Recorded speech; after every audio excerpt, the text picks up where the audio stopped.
Yeah. Yeah, thank you so much, colleague, for that wonderful prayer. Allow me to organize our sitting arrangement. Madam Town Clerk, I'm going to request you as our host to please take a step up.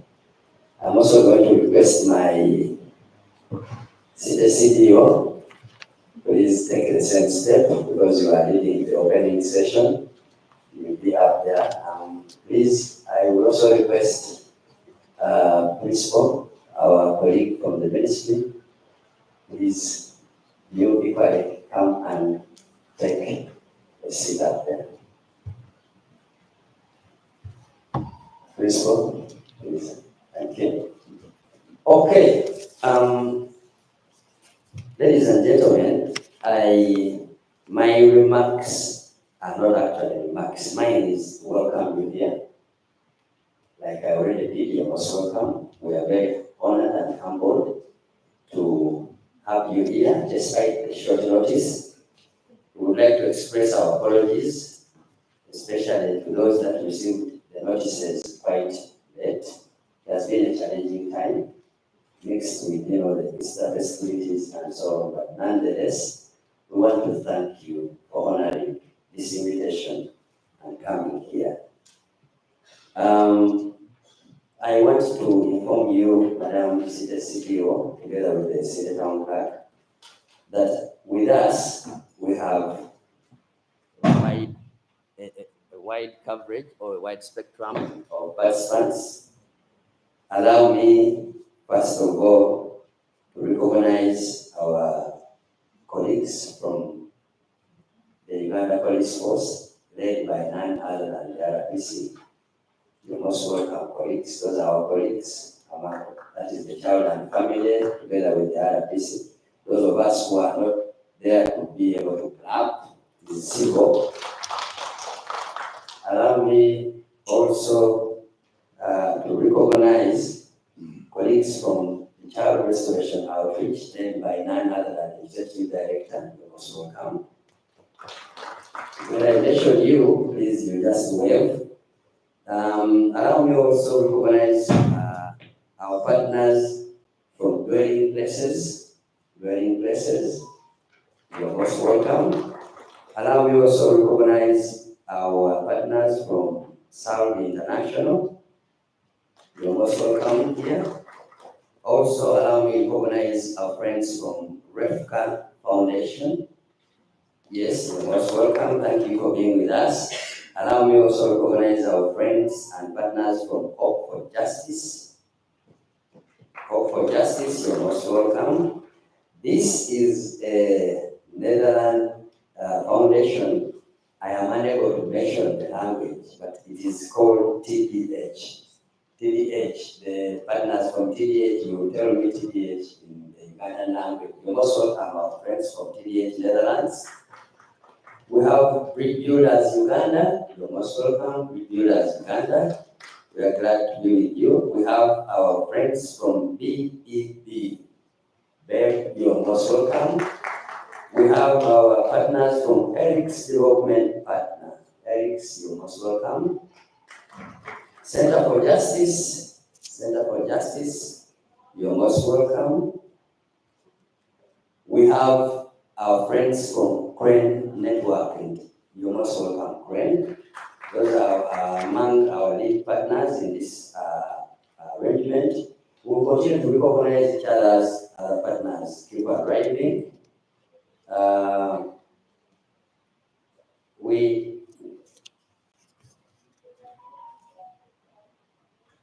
That is, how can this slip off my mind, but I will. There is Shepherd. Yes. Our partners from Shepherd, you're most welcome. And the director led us in a wonderful prayer. We also have Madam Town Clerk amongst us, colleagues in the fraternity of children, our colleague from Mbale District, our senior professional and social welfare officer from Mbale District, you're most welcome, Mbale. We also have, of course, colleagues from the divisions, the representatives of the city clerk, from the divisions, industrial and northern. If you're here, you're most welcome. We also have amongst us the senior community development officers. You're most welcome.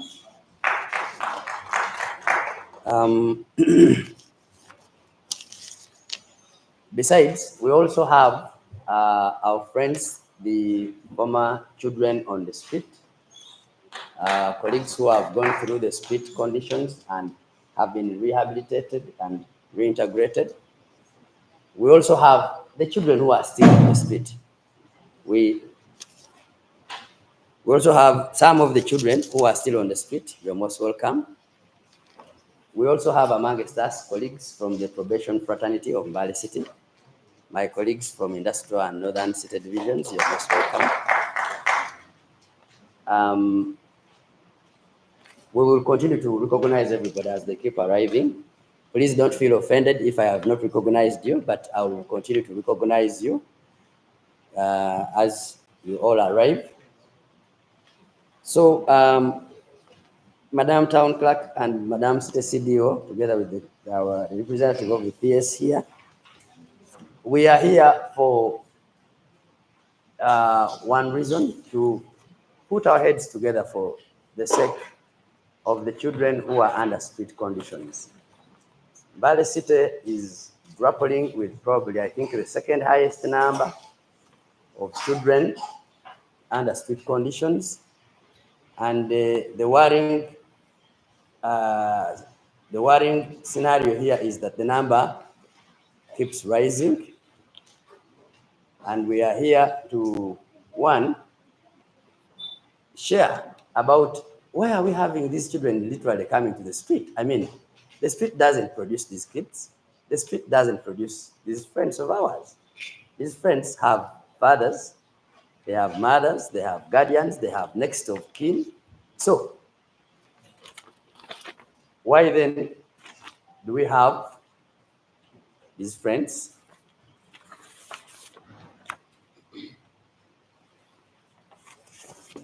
So why then do we have these friends still on the street? So we are basically here for an honest and open discussion on how best we can help our dear friends, the children who are living under street conditions.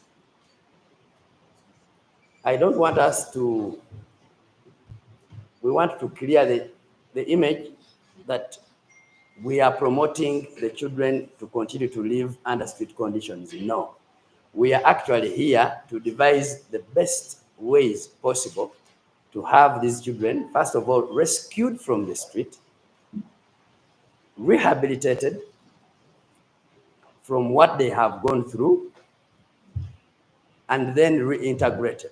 Now, the reintegration bit is quite diverse. The reintegration bit may mean reintegration with the family, reintegration with the next of kin, reintegration with guardians, reintegration with a prospective foster parent. So the reintegration bit actually is where I would want us to explore a little bit about, because many of these friends will share with you as we will have a discussion. They'll tell you, yes, I'm ready to get off this street, but I am not going back home. I'm not going to live with my auntie. I'm not going to stay with that grandfather. That's the reason why I left. So it leaves us with a lot of challenges when it comes to the reintegration bit of it. And then we have others who have outlived being children. They have now become street men and street women. So do we have an opportunity of any skilling for them? That's where I want us to draw our discussion from.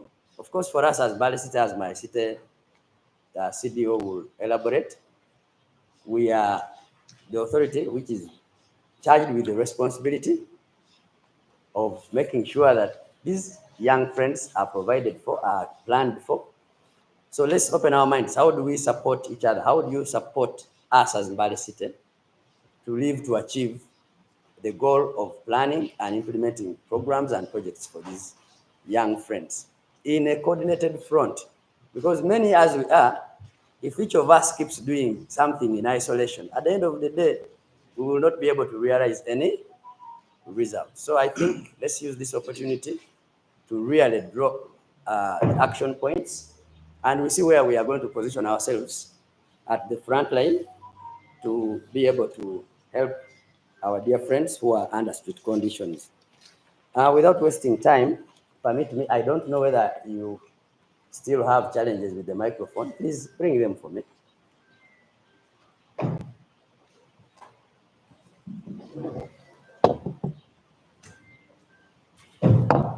Yeah. Excuse me. Hello?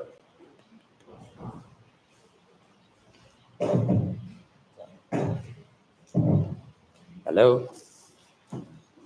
I don't know whether your signal is the one which is a problem, but when you are okay, you let me know. So without wasting time, permit me, ladies and gentlemen, to invite our city CDO to make her opening remarks, and also in the same vein, Madam City CDO, you will help me invite our city clerk, who will in turn invite our guest from the ministry. Thank you.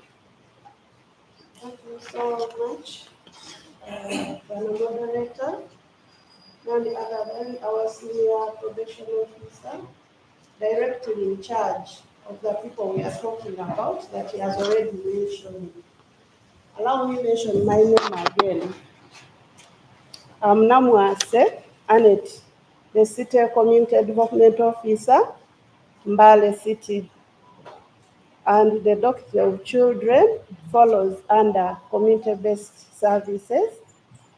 That's why you're seeing that we have a number of people who have been introducing themselves as either CDOs or probation officers. We have also other officers on board, and somehow their activities relate to the well-being of children, have labor and the rest that we might not mention here, but I want to promise that those that are not yet here will keep joining us. Let me ride on the protocol that has been already observed in-house this morning. Members from different organizations, from different corners of this nation, because we even have guests that have come from as far as Kampala and beyond. Allow me to say you're most welcome to Mbale City. And we appreciate so much the helping hand that you're giving in this cause. I want to mention, like he has given a brief already, that yes, the street, the children in a street connected condition are really many worldwide. Uganda as a nation is also still grappling. It's not only here in Mbale, but then still in Mbale, it has become a very big problem, and it's really a concern. There's an outcry from the public because these many numbers have really become a problem to the public and yet a threat to themselves as small children. Like he has said, some of them have already graduated from childhood to men and women. And therefore, when I say that, you know what happens. They are being treated in a way, they have been given names that we might not even want to listen to, and yet it's not their making, because it has always been said that behind every child you're seeing on that street, there is a big story. It's not that they want, it's not that they enjoy being there, but if you interacted with them, you'll appreciate that everyone has a story as to why they are there. What does this mean? This means that we need a holistic approach. We need a collective responsibility for us to be able to resettle these children in a space that is safer. Because every child really has the right to grow up in a safer environment. But it's unfortunate that a number of them do not have the opportunity right now to grow up in a better environment. Right now, when it's raining like this and you move around, especially early morning, You might not love the situation if you're a parent. It's really appalling. And therefore, on that note, I want to appreciate our dear partner, CRO, for always coming in handy to help us as council. We've been struggling a lot. We've had a number of meetings on the same. We've come up with strategies, but also we are resource constrained. But a number of times we've called on you and you've come around and helped out. And as we speak, we have even agreed on a strategy that we're going to undertake to ensure that all these children are reintegrated. But I want to appreciate that you've taken a step ahead to again bring on board a number of partners that have been introduced to us that are really willing to join hands with us so that we can settle this. I want to say for once and for all, I believe if we put our hands together, we can do this. I'm sorry. The echo is too much. Sorry. I believe if we join hands, something big will come out of this. And I appreciate you so much, Minister of Gender. Thank you for sparing your time to come around. It's not just by design or by fashion that you came around because there is a simple meeting. It's because you value the children and you value the work you do. We appreciate you so much, and we believe for every guidance you're going to give here and every action point that will be taken will also reach Kampala, and we believe big things will come out of it for the sake of our children on the streets. Members, I don't want to be a speaker of the day. I just want to welcome all of you and encourage that if we have those big ideas that can help us out of this issue, please bring them up so that we can see what to do next. Town clerk, you already know that we've been working out a plan with the CRO to reintegrate the children. They had offered already their facility in Manyonyi, and we want to appreciate them so much. They offered that when we get these children, we shall first take them there, and then we take them through the screening so that we know who needs which kind of service, and then we offer where we can. And then we take back home where we find those that have somewhere to go. Those that don't have anywhere to go, we would still come up with a solution. But still we're struggling because of the resources. That's why this took this long. But we are glad that now that the numbers are now even bigger than Mbale City Council and CRO, now we have other partners on board. We are jubilating that now our plans are going to be successful because a lot is going to come through. We want to appreciate you so very much, our dear partners. And on that note, Town Clerk, I want to invite you to come and say hello to this meeting. Thank you, Town Clerk.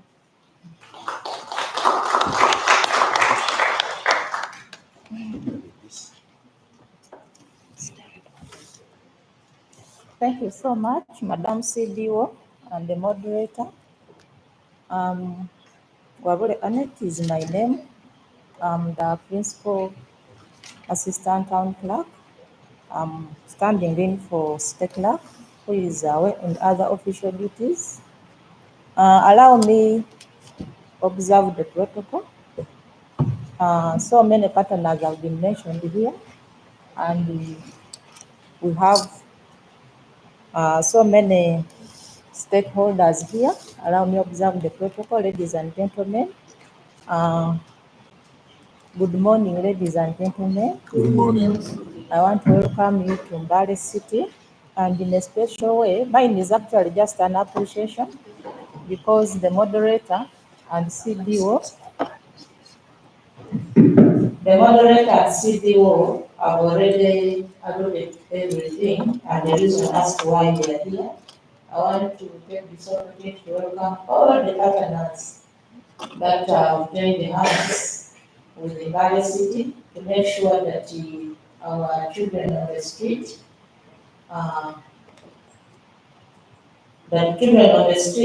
moved away or united with their communities or given some livelihood to do so that they better their lives. Actually, this has been a song. We have held so many meetings, executive meetings, council meetings, committee meetings, and the same question has been asked. What are you, as community-based services, what are you doing about these children on the street? And we have been telling them,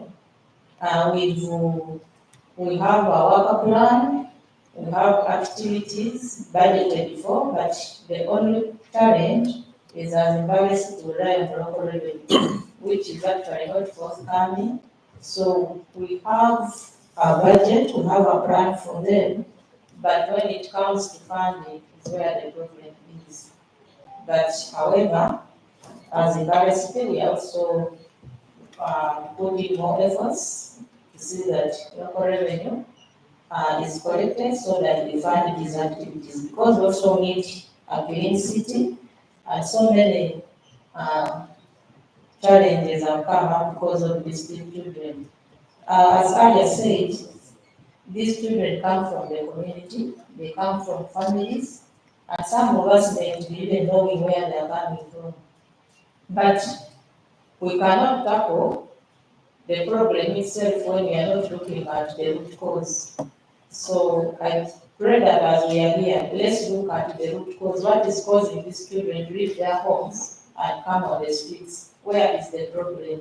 Are we sensitizing our communities on how to take care of these children, or they are just producing them and leaving them to come to the street? So I pray that as we are in this meeting, let's not look at only the problem, but let's tackle the root cause. Why are they coming to the street? Because some of them are actually become street men and women. Some of them have even started producing children on that street. So as university maybe being a central place here, everybody sees that it is fit for everybody to come to the street university, because the survival rates are very high, but we need to do away with this. So I want to thank all those organizations which have come on board to join hands with the Mbale City to support us in this cause. And then we also need to advocate for policies and programs that can help in eliminating these children from the streets, and also raise awareness. Awareness is very crucial, because if we go out there to the communities and talk to the communities and then the different parents, I think we shall have tackled some of the problems. So as we are in this meeting, let's be open-minded, let's share ideas, let's bring in suggestions that can help us to make sure that we better the lives of these children, and also have access to better education and then other needs. I want to thank everybody here and wish you fruitful deliberations. And on that note, I want to declare this engagement open for God and my country. On that note, I want to welcome the visitor from the ministry, also Sarah, your council. Thank you, Madam Tomika. Rutanda Shafiq is my name. I work with the Ministry of Gender as a principal probation and welfare officer. I bring you greetings from the Ministry of Gender. My commissioner is supposed to be here, but he's on official duties in Ethiopia, representing the Ministry of Gender to discuss matters to do with children. And as he left, he delegated the assistant commissioner, but he's also engaged, and they both delegated me to come and represent the Ministry of Gender. 2-3 weeks ago, we are here as a Ministry of Gender team to supervise our probation officers and those assigned to do youth work in the district and in the city. And during our interactions with the technical leadership, especially the town clerk and the district chief administrative officer of Mbale. Issues of street children came on table, and we had a lengthy discussion. Mbale as a district is concerned, and the town clerk heading the technical team of the city was also concerned. So during our discussions, we were informed that you are planning to have a celebration for street children. And one of our roles as Minister of Gender is to guide this country on matters concerning children. We advise the town clerk and the CAB that as a ministry, we are not behind the celebration of children on the streets. Because as government of Uganda, we want children in homes. When I say homes, I mean where the father and the mother is. We want to see children in a loving, nurturing, and protective environment. The street is not a protective environment. The street is not a nurturing environment. And children on the streets are on their own. The town clerk understood us, and the chief administrative officer understood us, and even our colleagues, the probation officer. So there were a lot of calls in between, and finally we were visited by my colleague here. I've known her for the last 8 years, Madam Faith Kebawazi, about the same. And we guided that if it is a dialogue, please go ahead. Let's dialogue about this with people who matter, the key stakeholders in Mbale and Mbale City, so that we come up with the best way of handling the problem in Mbale. So I want to thank you, our partners, for supporting this activity. And I also want to thank the leadership of Mbale, both the city and the district, for understanding what the Minister of Gender told you. Thank you so much.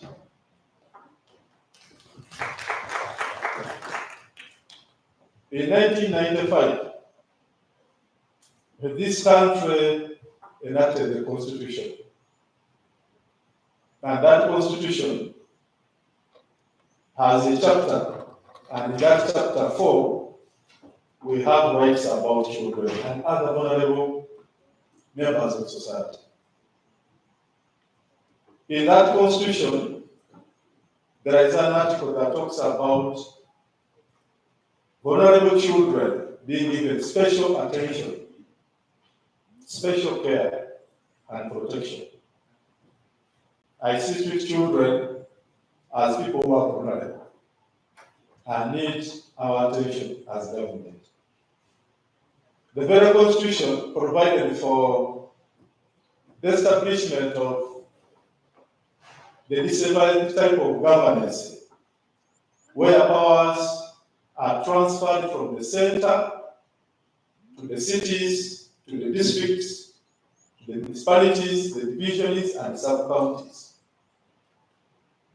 And because of that we have the 1997 Local Government Act that put in place the cities and the districts and the divisions.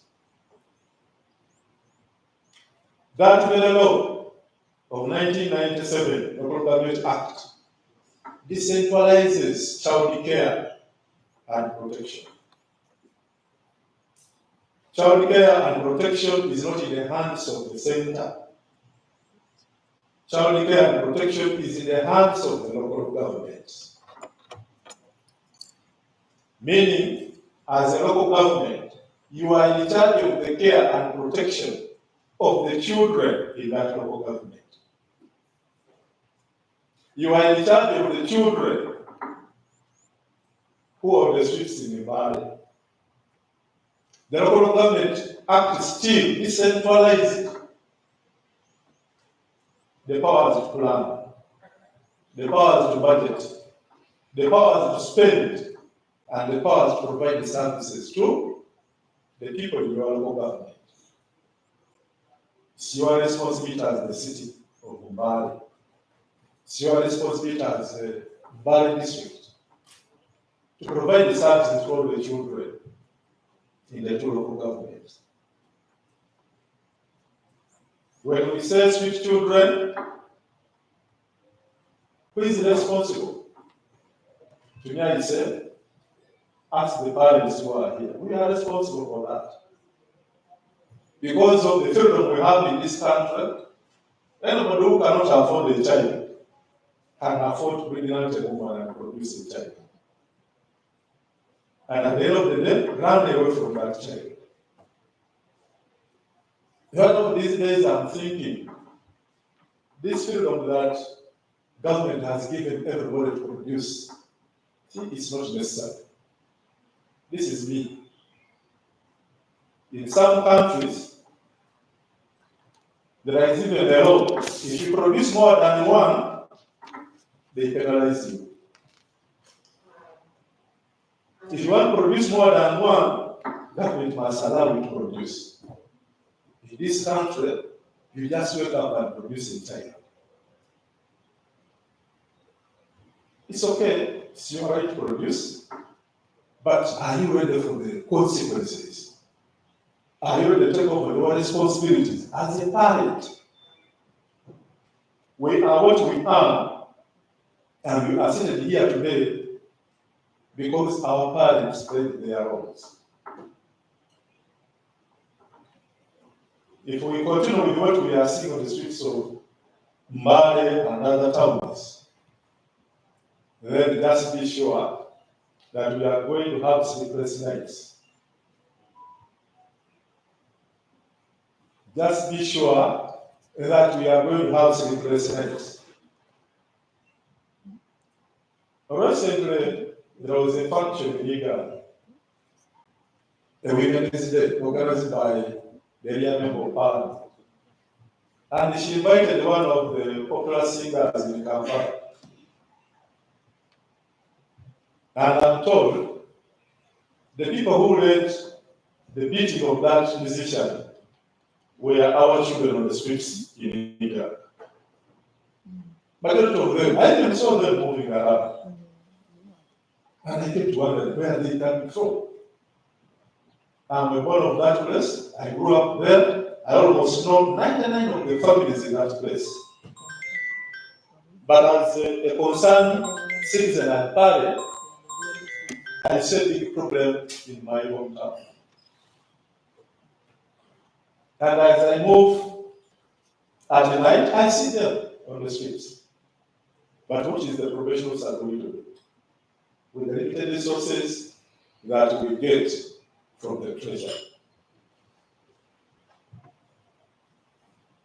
As Minister of Gender, some of my colleagues who are here, Kebawazi, Damon, and others, because I've worked with them for the last 7 years, they know what Minister of Gender has been doing. As a ministry, we want children in the homes. But again, where children are not in their biological homes, we have gone ahead and worked with the partners. Those who want to start rescue centers, those who want to start trust facilities, and we approve them, we allow them to operate. At times when we mobilize resources from cabinet, we can share these resources with these partners. Minister of Gender has worked with WESO for so many years, and recently, the President of Uganda gave them 2.6 billion to help in handling this issue of street-oriented children. They do rescue, rehabilitation, and reintegration. Government also recently gave KCCA about 200 million to rescue the children in the streets. And I think either this week or last week or next week, the exercise is going to be conducted. But rescuing and returning them where they came from is actually, it has been tried by so many people, but it's not working. As you take them back in the park, after 2-3 days, you again see them in Kampala. You again see them in Kampala. So where is the problem? The problem is in families. The problem is with us, who gets excited without even knowing the consequences of what we are going to do. We end up pregnant people even when we are ready to look after our children. If we can change our thinking, if we can become responsible parents, you never know, the children will stay in their homes. Recently, I was in a park doing a training with some of the children and the political and technical leadership of the park. During the training, they shared their experiences about supporting children. And I remember telling them that yes, you are pointing fingers at government, but you are government. You have the powers. What are you doing? I also told them that we are aware as Minister of Gender that some of you are involved in the trafficking of children. Some of the children are even the children of leaders in Nepal. Chairman, we shared, and I was told that some 300 children were rescued and placed in schools. And I had to go and visit. They had stayed in schools for about 6 months. So the strategy is now changing. As we rescue, we rehabilitate, we can place them in schools in a park. So that they stay there for a period of 3 years.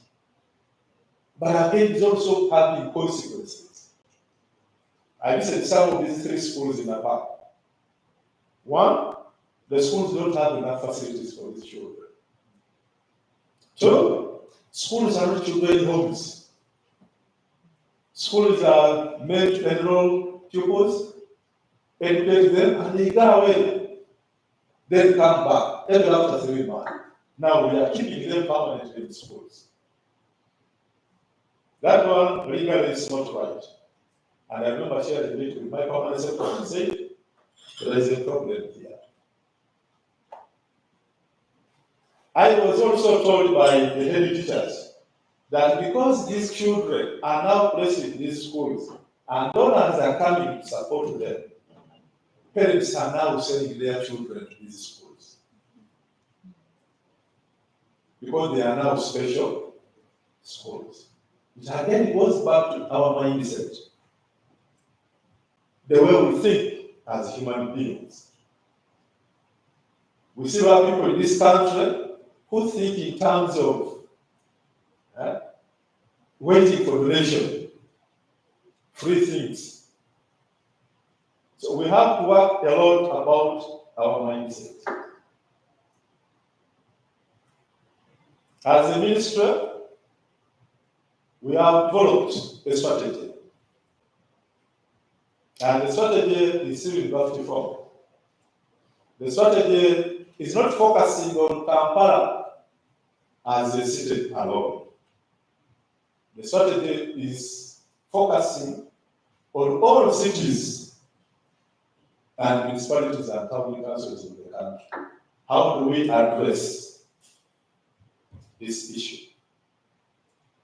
The strategy is going to be presented to Cabinet, and that strategy is going to work as a guide for everybody that is helping us to address this problem. We are also going to use this strategy to do advocacy and mobilize resources so that we address the street connected phenomenon in the country. We have also gone ahead as Ministry of Gender because we know family is important. And we came up with guidelines on how to strengthen families. I want to request that when these guidelines are disseminated, let's make use of them so that we strengthen families. Government of Uganda promotes public and private partnership. And under that partnership, we have been able to handle this work. It's because of this partnership that we have crane, we have building presence here, we have South, and other partners.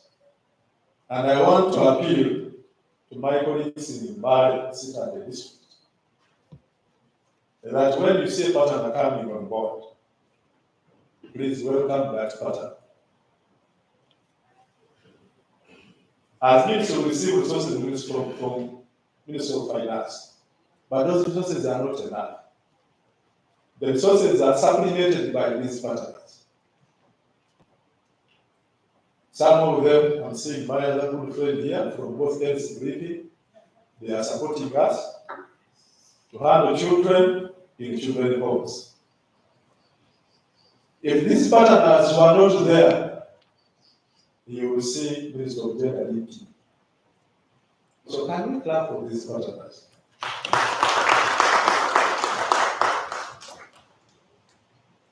I want to request my fellow civil servants.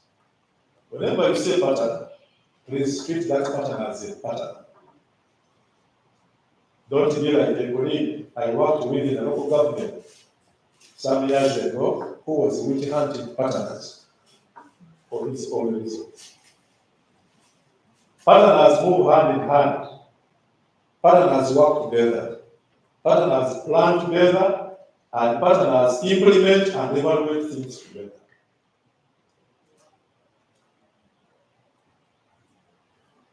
I lastly want to share with you an experience I had some 3 years ago.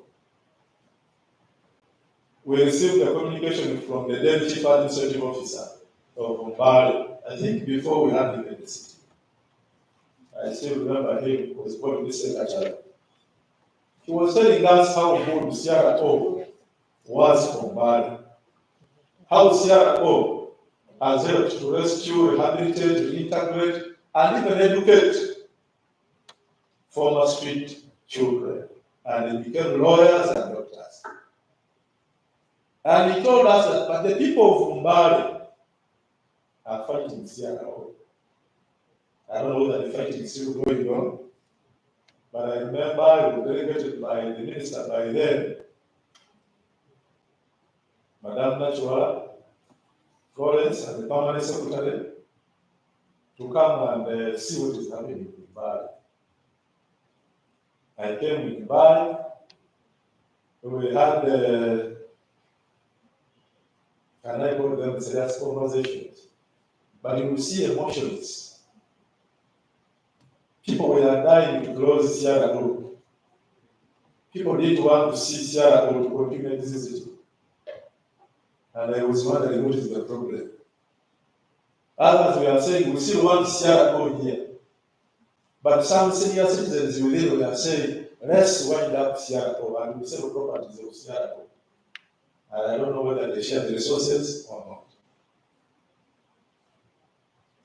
Now, I'm happy that Sierra is here, but recently I also heard that they are having a fight with a rich company around. I don't know how it ended. But as government of Uganda, we work with the partners. And we want partners to support us.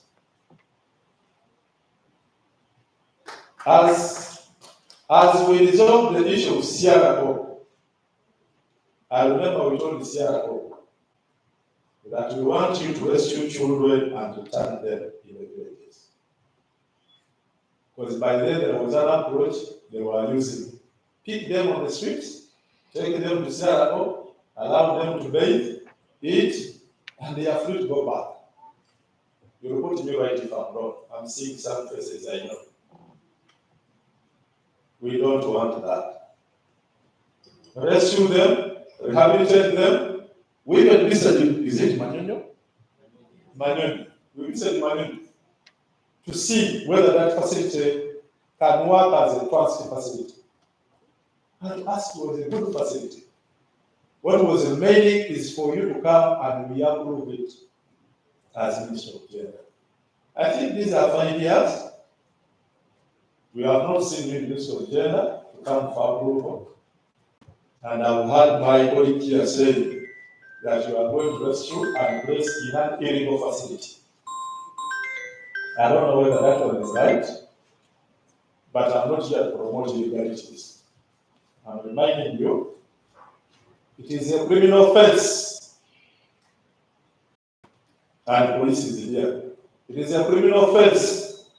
Read the Children's Act, Section 56, for you to operate a transit facility without approval from the Minister of Gender. We allow you to operate on understanding that within 3 months you will come and get an approval. An approval is free of charge. What is stopping you to come and federal government sign this for you and say, please, God look after our children? Members, I want to stop here by thanking you for loving the children.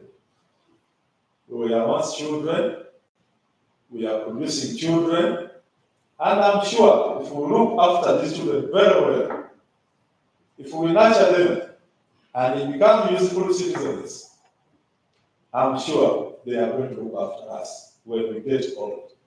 Thank you for listening.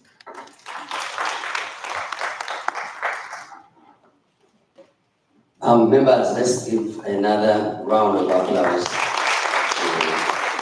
Principal Butanda Shafik. Thank you so much. Ladies and gentlemen, we are still setting up our break team. It will find us along the way. Permit me at this juncture to invite one last person.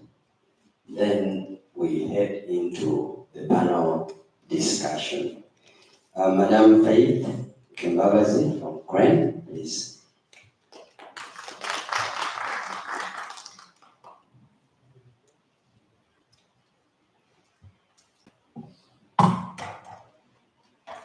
Good morning. I'd like to recognize protocol, representative from the Ministry of Gender, representatives from the Mbale City that manage this city, that Kampala wants to become a smart city. We hope that you also become a smart city. You already look very well, very nice, and you have fresh air than Kampala. So we're happy to be here, and we hope that as government and partners, we can be able to continue working together well. Mr. Tanda, I thank you for recognizing us partners as very important in your strategy to work with children in general. Not only children connected to the street, but children in general, because our hearts are for those children. We pray, we ask for forgiveness where we step on toes that we're not supposed to stay on, or we say things that we're not supposed to say. But as you say, when we come for guidance, you give it to us.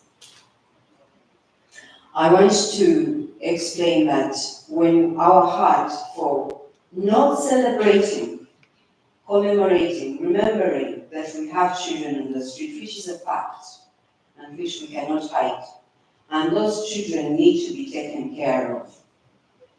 We work with organizations internationally, and one of those is one that is leading the day on the children connected to the street. And that organization is also fighting to have those children recognized. Not as children on the street, but children who are in their situations that they cannot help for themselves. and the governments have got to face the fact that they are on the street. And it's not a matter of just removing them, but a matter of understanding, as our town clerk representative said, that there is a reason why they come to the street. They come to the street because their parents don't care, or they're too poor to look after them, so they send 4-year-olds, 5-year-olds to go and earn a living on the street. And eventually, as teenagers, because they are not fed, they are not in school, they are not looked after, they come to the street and decide they have their lives on the street. Children on the street are children. And if rehabilitated, as some of the organizations are doing there, they can turn into important citizens of our country. And therefore, government, we pray, can turn an eye and the finances of the government that we normally search for and beg for and ask that government gives to the budgets that the districts have made, as is decentralization, so that children are looked after, both in education, on the streets, in social circumstances that are not of their own making. Can government do that? We know we can make budgets. We can ask our donors, the donors who have decided to also retrieve their money and use it in their own countries. So we have challenges in that situation, that we are also now searching for money we can't find. What is our government doing? We know that we pay taxes, but where does the money go? Majorly to political issues, to security. If our children are not looked after, they will become a security issue. And therefore, government needs to think about that. If the children are not looked after, they will not be responsible children in the future. And therefore, you'll be thinking about Uganda that has more than half of their population as children, and a country that is not regulated well because we have children who are not invested in. We have children on the street, or children connected to the street working group, which works with both from Kampala, Jinja, Iganga, Mbale, Karamoja, because we know that a larger part of the children on the street might be from Karamoja, they're trafficked. But here in Mbale, I've recognized that most of the children here are not Karamoja. Most of them are your own children here. So what has happened? Those are some of the questions we'll ask to understand so that we can work together better. Why are children on the street? Why do we have, today in the morning, we were looking for something to eat and we found a lot of children sleeping on verandas. Like, goodness me. Mbale has a stronger group of children on the street, or a bigger group of children on the street that I can even, in Kampala, I haven't seen that sort of number, even in Kampala. So why is that happening? Can we find out through our dialogue?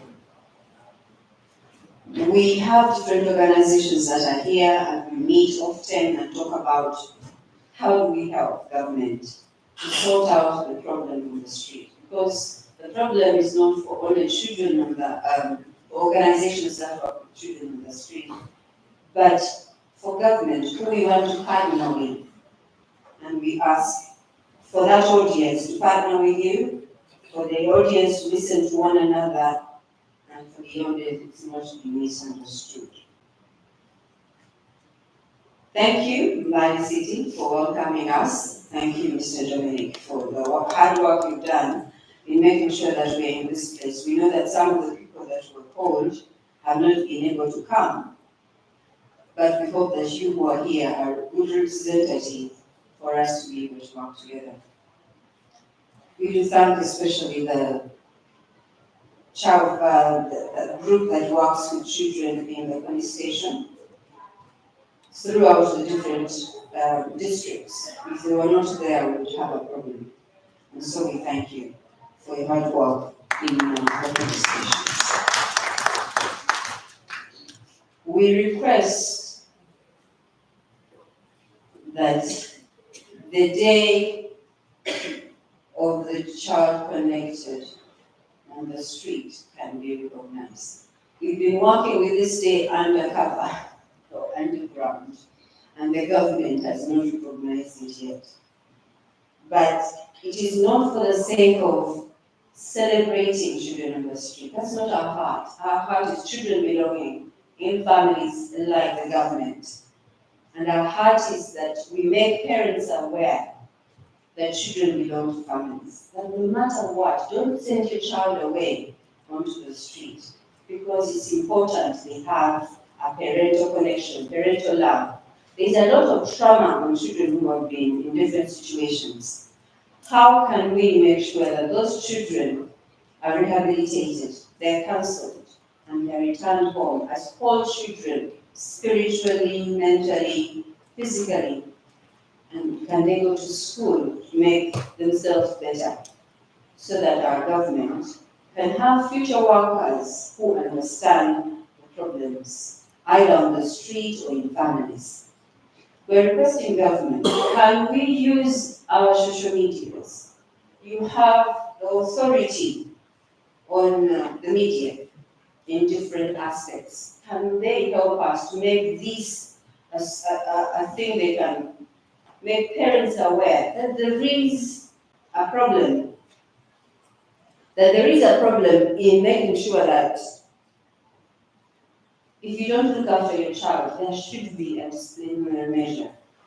So we take Uganda government to be like a school, where if a child has a problem, you call the parent to come and discuss it. Why can't we do that? Make sure the parents are aware that these are not Museveni's children. They are children of each of us, as Mr. Tanda said, that we produce. So for parents to be aware that they are responsible. I'm sorry to say this, I'm a woman, but especially men who just go and sow their seeds everywhere and leave children with single mothers who cannot afford to look after them. How do we make sure that that happens, that our government changes, that our government can make sure that that discipline is actually taken out? I know that we have an ordinance in Kampala, for example, that is supposed to take care of issues of children connected to the street. It's there, but the implementation is hard. So we thank you, Uganda government, for coming up with different policies, of course with us as partners. But how does the implementation work? We don't implement some of those strategies and policies as we should, or we do for a while and then we forget it because our heart is into it. Is that true? Therefore, I'm going to ask that as our members, I know that you may need to, maybe the organizations have already been introduced. Anybody that was not talked about, because we have BED, we have SALF, we have CRO that has made our connections in Mbale City. We have Crane Children at Risk Action Network that connects us. We also have our national network, UCRMN, that's led by Danon. And we all come together to make sure that children are looked after better. And therefore we ask that as we talk, we are honest with one another and we find a solution on how to make sure that children in this particular dialogue, children connect to the street, children that go there during the day, children that spend the night there, children that work on the street, how are they looked after better? How do they return home? How are they loved? And how are they put in education? Thank you very much for your dialogue. Thank you for your audience, and we pray that we can find solutions together that you remove those children off the street. Thank you for that. Yeah, another round of applause for Madam Mbale City. Ladies and gentlemen, we will have a quick break of about 10 minutes. We will have a quick break. Our break is going to be served right at the back there. I'll just ask Reverend to bless that meal. Then I guide on how we are sharing it, please. Okay, thank you. Let's pray. Father, we thank you for this opportunity and for this dialogue that is in place, and even for what has been served. We pray that you bless and sanctify it, that as we partake of it, we shall still get strength to serve you in the many ways that we are doing. For in Jesus Christ we pray. Amen. Yeah, thank you, Reverend. We will get to share with Reverend, and there will be a lot of revelations there. Allow me to recognize the presence of worship, the Deputy Mayor of Industrial City Division. You're most welcome. We're glad to have you. At a later hour, I will change your seating arrangement.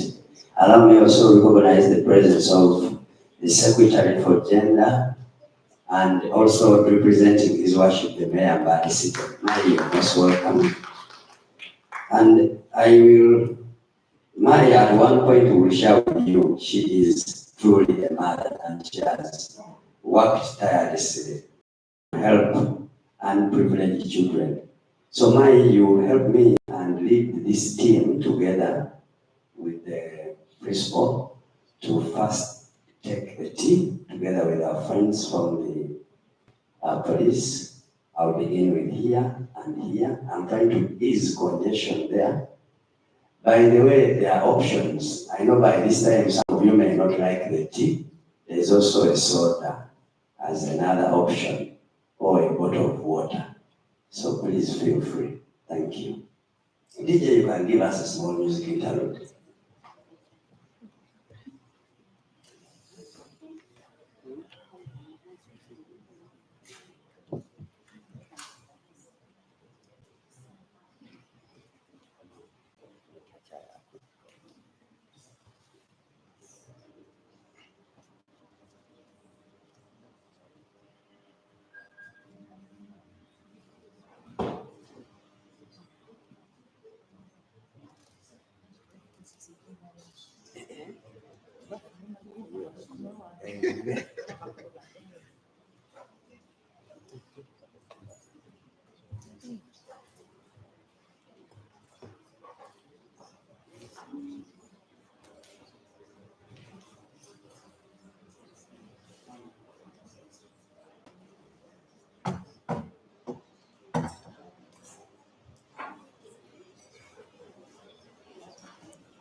Members, our places of convenience, we have some below, then the bigger part of the places of convenience are up.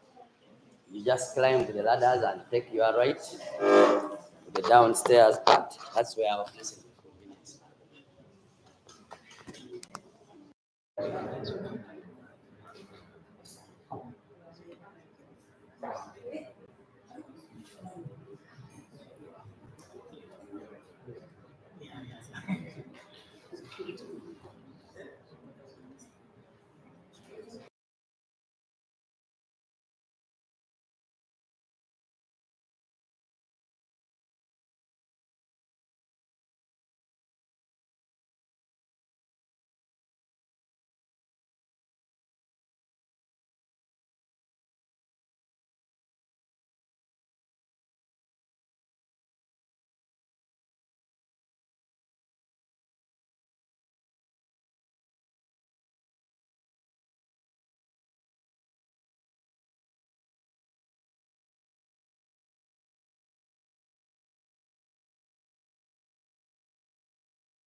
and you know that there was something that you missed.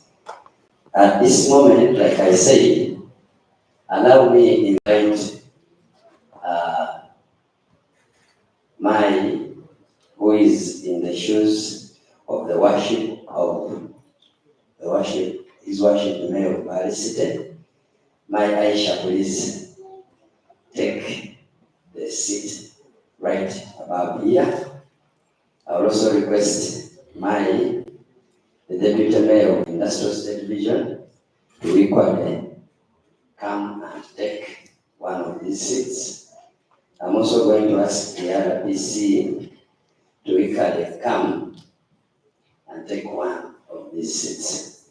We are now proceeding to the panel discussions. A number of you are going to be invited to be part of the panelists here. Please, let's share ideas, and when the discussion is open, in the event that you are not among the discussants here assigned a topic, but I believe, and we all believe, you have enough knowledge about matters of children, please, when we go into the open discussion, let's share all these deliberations together. Allow me to invite my colleague who is going to lead us through that program.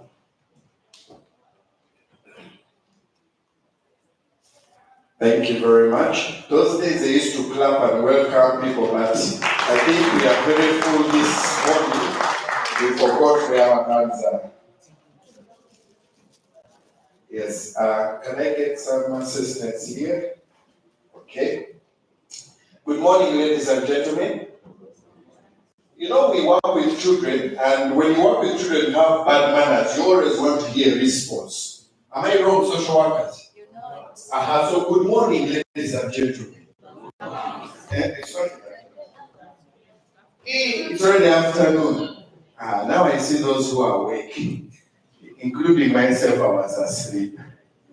Good afternoon, everyone, and a very warm welcome to each and every one of you. My name is Dane Wadamaka.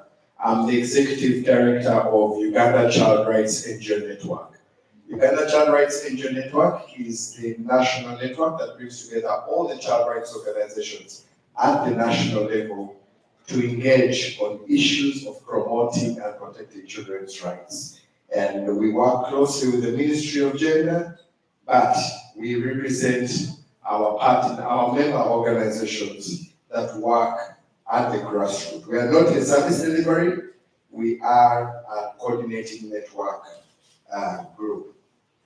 And this afternoon I was invited this morning to facilitate and be the facilitator of the dialogue. And for the first time, I've been here before, but for the first time I'm speaking in the presence of another city that is not Kampala. So congratulations, Mbale, on becoming a city. Let's congratulate Mbale. Let me put it in a special way. Can I have those from Kampala and other districts and cities away from Mbale? Please, can you congratulate Mbale City? Yes, that is us saying congratulations on achieving the city status. It was long, long overdue. This afternoon, we are going to continue a conversation that has started this morning, and I want to bring your attention that the conversation we're having today is a conversation that has been held at international level from the 12th of this month. Every 12th of this month, the 12th of April, at the international level, organizations and people who are working around the issues of children living and working on the streets get together and have a collective voice about this issue. What does that mean? It means the issue of children living and working on the streets. We don't call them street children because the streets have never given birth, so they cannot be called street children. But everywhere in the world, there is actually a child who lives or works on the streets. So it's not only just secluded to Uganda, it is all over the world, and we want to make sure that the world recognizes every child, including those children who are living and working on the streets. Remember, children don't make a choice to go to the streets, but circumstances push them there. It is also estimated that over 16,000 children are living and working on the streets in Kampala. In fact, it is said that from 1993 to date, there has been over a 70% increase of children coming to the streets. Have you heard that? Have you heard that? Yes. From 1993 to date, there's been over 70% increase of children living and working on the streets. This morning, this afternoon, we're here in Mbale City having a conversation that we have had each and every year since 2012. From 2012, every year we have had this conversation where we want government, we want communities, we want the cities, we want everybody to realize that we committed to leaving no child behind, including the children who are living and working on the streets. So from 2012, we've been having this conversation about this particular group of children who are living and working on the streets. And this afternoon, we're going to have a specific conversation because this year, at the international level, it was agreed that as organizations, we shall ensure that we have a conversation on the participation of children. It is a global phenomenon that child participation is important. In fact, the National Child's Policy, which is the government policy Ministry of Gender, puts one of the key pillars of the implementation of the child policy as child participation. And if we're saying every child should participate, we should not exclude the children living and working on the streets. I also want to remind us and just point that in 2017, a general comment at the United Nations was given. A general comment, it's called General Comment 21, on children in street situations. And the summary of this comment is that the comment says that every child, that the Convention on the Rights of the Child recognizes that every child needs to be protected. And in a special way, they recognize the children living and working on the streets or the children in street situations. And this general comment goes ahead to give guidance to the government, to both the duty bearers and the non-duty bearers. The duty bearers, those being the state, the non-duty bearers being us in the civil society, in the communities. And give us clarity on the role we need to play to ensure that every child, including these children, have a right to be protected and have a right to be planned for and have a right to develop, survive, promote their rights, and ensure that even when they're in the street situations, we do everything possible to ensure that these children are withdrawn and taken through rehabilitation, are resettled at home. And even when they're on the streets, how do we make sure they access a service that will ensure that their life is not lost? We have lost too many children along the way. Joining me this afternoon to have this discussion that will lead us into a broader discussion and possibly come out with a headway, and we can have a report submitted to the PS and the Minister of Gender, Labour and Social Development. Let me just also clarify, although we're in Mbale City, this is our national conversation. Last year, we were in Jinja, we had a conversation in Jinja. The previous years, we have always been in Kampala. And we want to take this conversation to every city where we are seeing the phenomenon of children living and working on the streets increase. And coming to join me in the panel, I have a very, very big, healthy panel. Starting with none other than, I call them the people that give us a reason for being here, the children. Some of these have been rescued, and some of these are still on the streets. And there's work around having them withdrawn. There's others who are going through rehabilitation, and there are also those who went through the rehabilitation and have made it, and we may want to hear from them. Ladies and gentlemen, allow me to invite the most important people for today, our children, starting with the one and only Sam Weteka. Please, Sam, come and take your seat. Now, if you do not clap, our professional officer, I suggest whoever doesn't clap doesn't get lunch. Yes. Because this is, please continue clapping for Sam, make him feel warmly welcome, so that he can sit comfortably and know that he's safe in a safe place. Please. Anywhere you want to sit, just choose any of the seats. If you even want to come and sit next to Mayor up here, you can come up. We also are going to be joined by a lady who is none other than Mutesi. Mutesi, please come.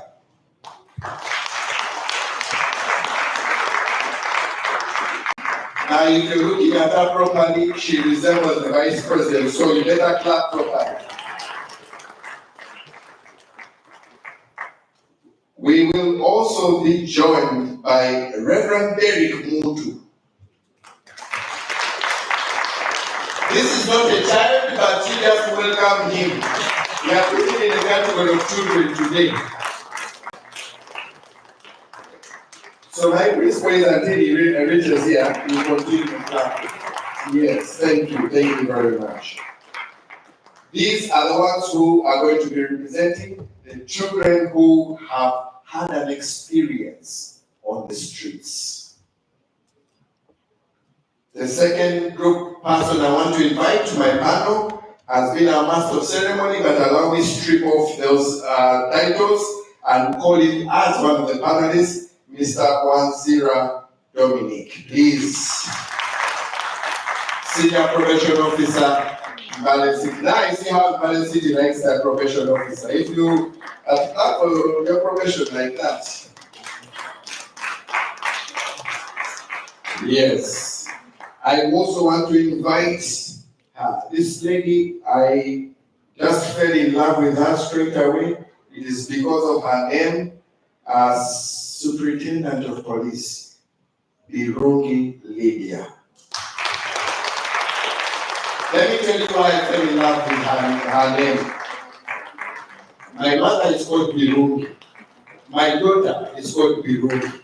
So it is a double. So today I've met another Birungi. And those who are not aware what Birungi means, good. Good, nice, yes.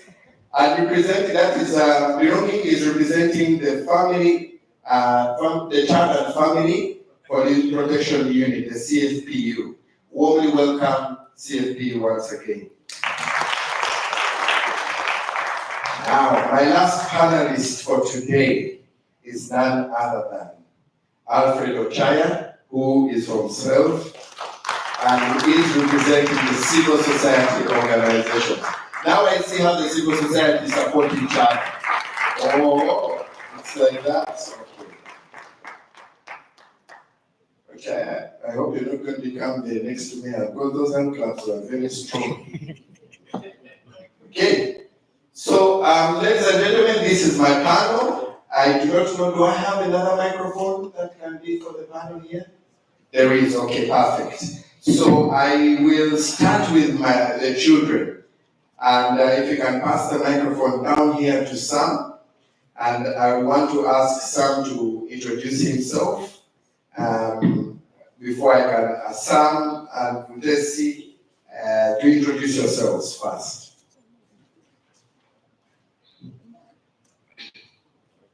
My name is Weteka Sam. Just for clarity, we have given Sam permission to speak in any language he wants. I know all languages in Uganda. So don't worry if he changes and he goes other languages, he has been given the permission. Sam, you can give to your neighbor and she introduces herself. In the presence of the town clerk, RDC, and all the government officials present, including the civil society organizations here, My name is Mutes Shadwa, former child of CRO under street situation. Thank you. Thank you very much. You can both sit, sir, don't worry. I'll come to the rest of my panelists. Some also have to Now, my first question to you, sir, can you share with us, some is still on the streets and want to find out from you, sir, what led you to come to the streets and what is the situation for you on the streets? Let's ask the question in Uganda. Don't worry, I gave him the question so he knows. Yeah. I'm going to speak in Uganda.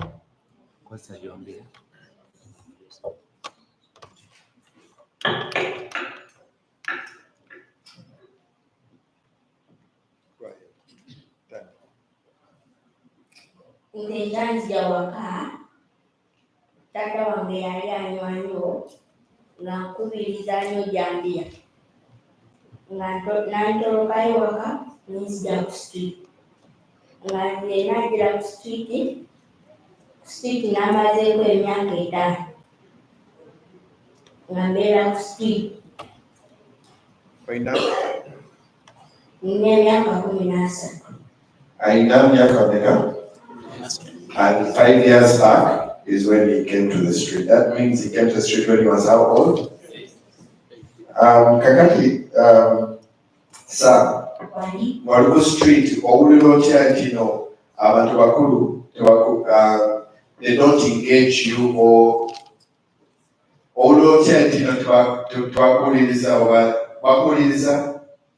Waluku Street. Olinayo bizibu wali ku street? Tolina bizibu? Oli bulungi? Oli steady? Kati wenajja ku street, yali batita basialawo nga bajjanga ku street okulambulako nga batuyita nga tugenda kusialawo, tugenda okunaaba, tugenda okuzannyira eyo, nga tunywa obuugi, ne tulya ne lanchi. Netumala netuzaanya netunaaba nga batuyigiriza empisa ennungi okuzaamu ab'omuntu omukulu ekitiibwa ng'omuzaamu omuntu omukulu. Kati ng'oli ku kyalo, were you being asked questions? Bakubuuza ebibuuzo nga bakugamba nti oyagala ki oba ki? Batubuuza nga batuwandiika nga bakubuuza ky'oyagala. Kati nze banzijjayo ku street ne bandeeta kusyalawo kati nsoma. Kati osoma? Wasabye okusoma oba bakugambye nti akuvaayo ku street luyitawo wano? Nze mwennyini nasazeewo. Gwe wennyini? Let's appreciate you. Wewe nnyo sana osobola kuweereza microphone ku Mutesi. Mutesi, please. Let us know how old you are and give us your story behind how you ended up on the streets. My name is Mbale once again. Right now I'm 19 years. My story begins when my father died actually I don't remember the year, but I was 4 years I think. And my mom was a business lady here at Upland Street, whereby she used to sell porridge in that car pathway, and due to some other issues whereby, she was not able to pay for me fees as I was young, and I came, as she comes to town, I also come to town. I help her. Sometimes I buy pick charcoal, I sell here at Central Market. And those teachers of CRO, there was a madam called Janet, she passed away. They came, they picked me, they took me to CRO in 2013. They rehabilitated me. In 2014, they took me to school, Nabionga Primary School. I started my primary level. And right now I'm in senior 4 at Mukoma Secondary School, still under their care. You're in primary? I'm in senior 4. Senior 4, not primary 4. No. Senior 4. Wow, well done. Did you at any one point participate in any decision in your life that made you feel comfortable with what you had decided to do about your life? And what was that decision? Did you at any one time feel comfortable with the decision you chose, you made in your life? Yes. Concerning about the streets or any other situation? Yes. Would you mind sharing with us? Yes. I think the decision I made was to go to school, study, become a good person, and also support my family. That's I think. Okay, and who did you share this with? Anyone? How many people did you share with your desire and your decision? My decision, the people who pay my fees, and absolutely my mom. And your mom? And did they all accept, or did some first say no? And they all accepted because they wish the best for me. they all accepted because they wish the best for you. But you had to participate in making that decision to leave the streets and go back to school. Yes. Okay, thank you very much. Thank you very much. Let me tell you, as we continue listening, you will find some of the answers we've been asking as to why children still come back. You'll find the answer. Thank you very much, Mutesi. I'll come back to you. But right now, I want to fly over to the Reverend. I don't know if you are the left or the right Reverend, but I think for now, we will just call you Reverend. Reverend Derek, please share with us your story. And how did you end up with the collar? Oh, wonderful. Thank you, moderator.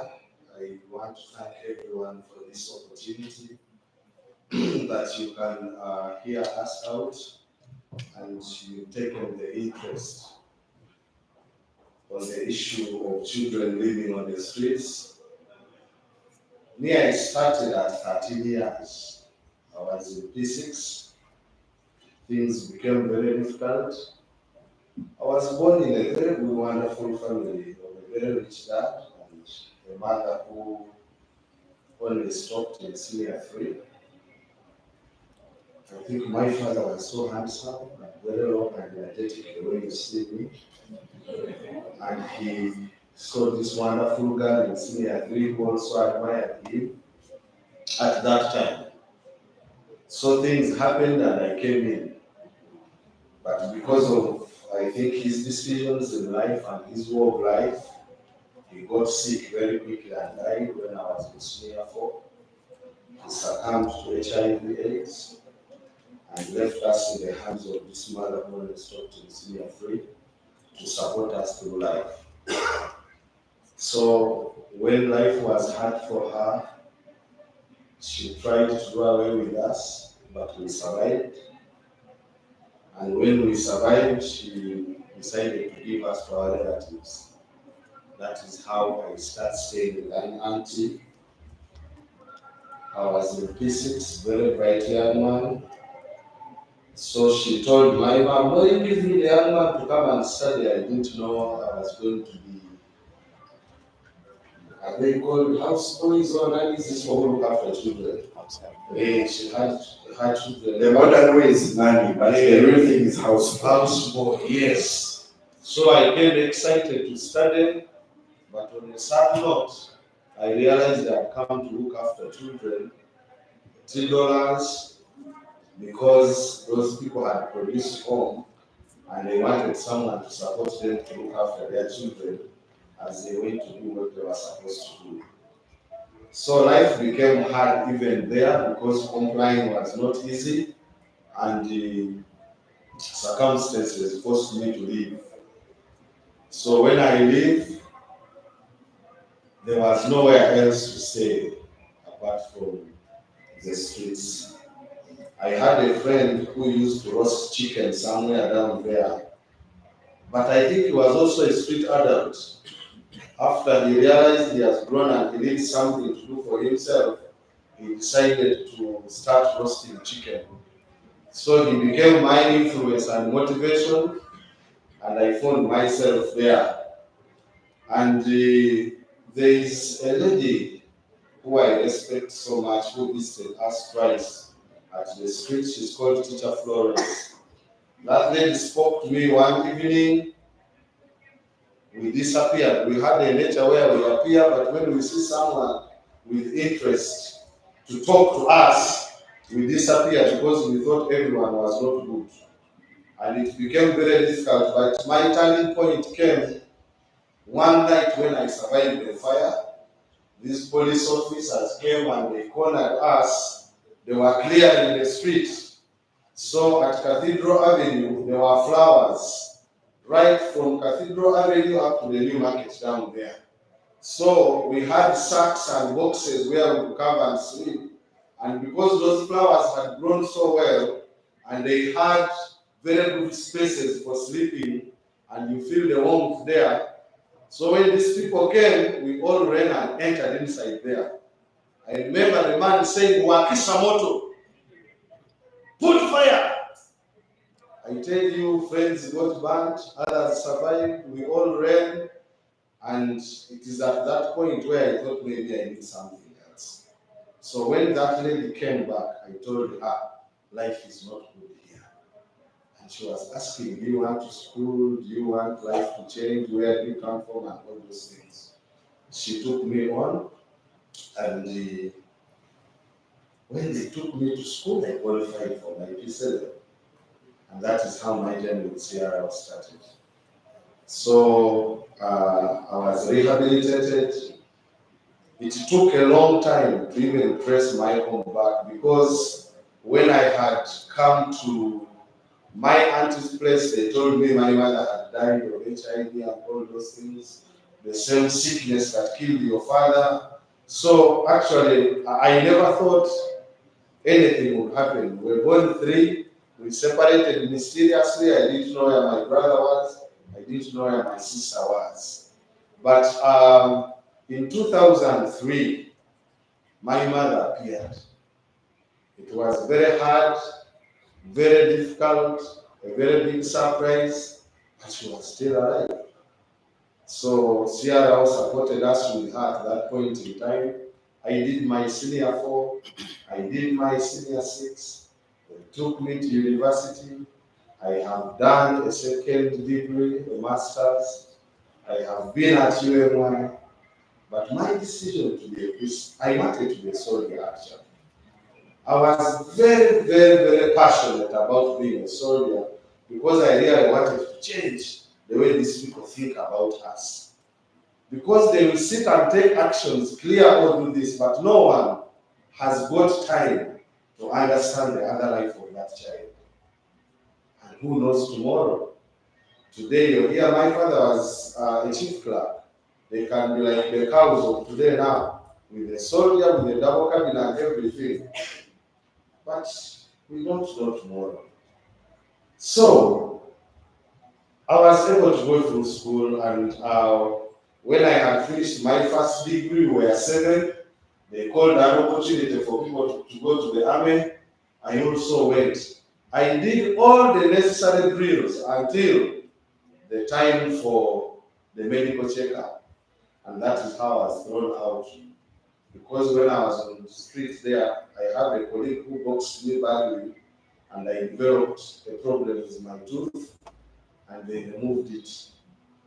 So the man said, "Fungua mdomo," when I opened, my little formula could not add up. That is how I gave up the dream for being a military man. So you missed being an army man because of Steve. Yeah, we have in ranks now, but it is well, because maybe this is where God wanted me. One special thing about CRO was, they will start from that part where you matter. You're the street, but someone's telling you, hey, you matter. You're a special person. You can do this. Don't worry. Those things have happened, but you can do this. There are people who came to talk to us. I saw Wilson Bugembe when I was in senior 2. His story was so inspirational to me. They brought him to our project there. And being in senior two and looking at this guy who has also been at the street, he's now becoming this prominent person. Wow. We had days when, like on such a day, they will bring an officer to say hello to a probation officer. You know, these people became our motivation to become who we are. But most of it, they really helped our spiritual element because, you know, we are wounded, we are hurt, we have scars and so many things. We have hated many people. I fell in love with this institution recently. And sometimes I feel hurt when I hear there is a letter that they are coming to clean the streets. Do you know how they clean the streets? It is a sad story. And I think today, even as we discuss children, I think we need to change some policies and the way we are going to work. I wish Mr. Shafik was here. Where is he? Is here. Thank you very much, Papa. That man fought for this project because we wrote. It had gone. Even the district people didn't want to know about it. You know, there are some organizations that work but not on camera. Like you don't see them on WhatsApp, Instagram, and all, but they are doing very, very good work silently. So these people thought it is just a dilapidated place without. And by the way, we have soldiers, we have police officers, we have people in the prisons, we have different qualifications. And when trouble came, we came in to do that. I have two things before you ask your question. One, when they touched us even spiritually, it informed me in a way that even when I had qualified, I'm a lecturer at Uganda Christian University. They did hear that. If they had that, they would have acted upon that. Don't worry. Sometimes when you hear so much, some things work afterwards. And when I got my first degree in project planning and entrepreneurship, I worked so well. Many organizations took me up. I've been a peer, but when I would do my work, I would also inform them spiritually. And one of the people who recommended my theological education died in COVID because she was my boss. We told her remain in Uganda, we may survive. She said, no, we have to go back to the US. I said, well, it's okay. We survived, but unfortunately, COVID went with her. Thank you. So I joined ministry. I performed very well, and today I'm also a priest in the province of the Church of Uganda. From the streets to the pulpit, from the streets to the next salon, and from the streets to the city hall to talk to the city. Wow. Thank you very much. I feel like all the questions I have were answered them in your introduction. Yeah. But you say two things that are very important. Yeah. Your mother had you at, how old was she? She was senior 3 is what age? You helped me around there, like this one here. Yeah. We are saying 18, but remember we're in the village. Yeah. So that was the age in which she came in. So education-wise, she thought, yeah, she had got a dawn, someone who is well off, and all those things. And my question there is, what was the response with the community around? We thank God that we were not despising that because of idea. But what was the response of the community? Your mom being given away because you are going to be born, you're given away. What was the response in the community? Now that's a cultural response. About me being given away, your mom had you as your mom had you at a tender age when she was. I didn't take much detail, but the little story I get to hear. Yes. When my father succeeded, we eloped, and she was away for about 3 years. They didn't trace her know where she was and all those things. And by the time she resurfaced, 2 of us were there, and traditionally they handled it their own way, and it came to an end. Okay. Yeah. The reason why I'm asking is for us to meditate what role does culture play in all of this, and what role could culture have saved this situation. That's what I was thinking around. Then the second thing that you had was saying, which was very powerful, that you were asked and you made the decision, and that the people were asking you. how did that feel that the adult was asking you and waiting for you to respond, and then they were acting upon what you said? I felt for once I have been respected, and that the decision I have made was a good one. Because after they kept looking for us, it was not once, it was not twice. But at that time we thought that was the best place to be. You know, there is a time you reach in life when everyone is bad, and you don't care who is talking to you. So sometimes don't push them away when they are behaving that way, because they are hurt. Their responses are just triggers to some things that have already happened. But after that fire, and knowing that maybe next time I may not survive, and you know, they get burned, they will put them somewhere, no treatment, no what, then they will, after a few days, throw them back on the same street. They have wounds, they need to heal, they need treatment and all those things. Then you're wondering, but what was the cause for? Up to today, I wonder whether he died or he's alive. That man who said, Wakisa moto. You know, these are children, human beings, who are in trouble, but you're telling your people there to Wakisa them. What are they burning? You were burning a reverend, a lecturer, who is teaching some of your children now. I'm teaching the gospel to many of us now. So, Papa, I think CRO needs to be given attention in the city. We have a rescue center. We don't just keep their children. Because even if we put them there and they can't eat or get the risks of life, they will still run back and come to the street. Can the government and the responsible people come and think together with us? These people only get the background information and where these children come from. But for me to go back home, there are very many factors that must be dealt with. And that is not something of 1 month, 1 year, 3 months, or something of that kind. It takes time to prepare me to go back home. Because why I left home, it is a bigger issue. Thank you very much, Reverend Derek. You know, Reverend Derek is an ordained priest, and one of the giftings of priest is preaching. So now, before I sit, our children are our responsibility. I'm even proud. I live with my sons. I just never feel there is a day very healthy and live very well. Because I have learned that if we don't give our time to them, some of us are busy working for our children, but we are absentee parents. Early morning, late night. Early morning, even our maids and nannies abuse our children. There is no time when we have quality time with them. And when they don't find that time and love and time that you would have given to them, they may give that time to the street or some wrong people. Thank you. And we love our children, because when we love them, they will not go to the streets, no matter the situation at home.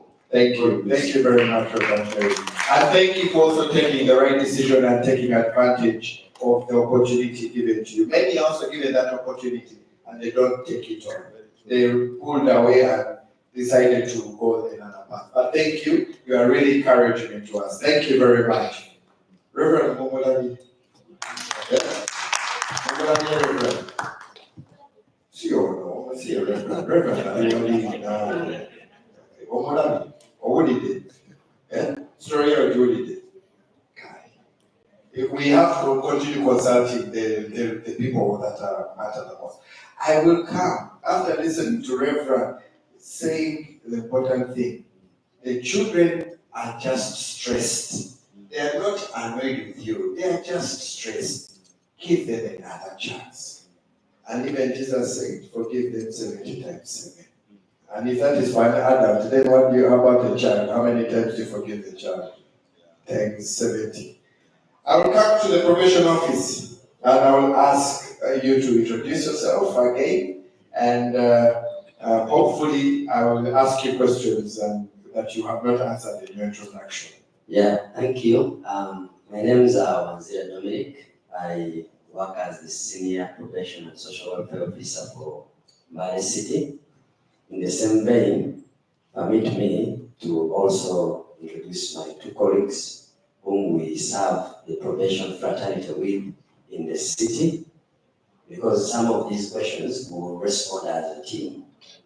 Please.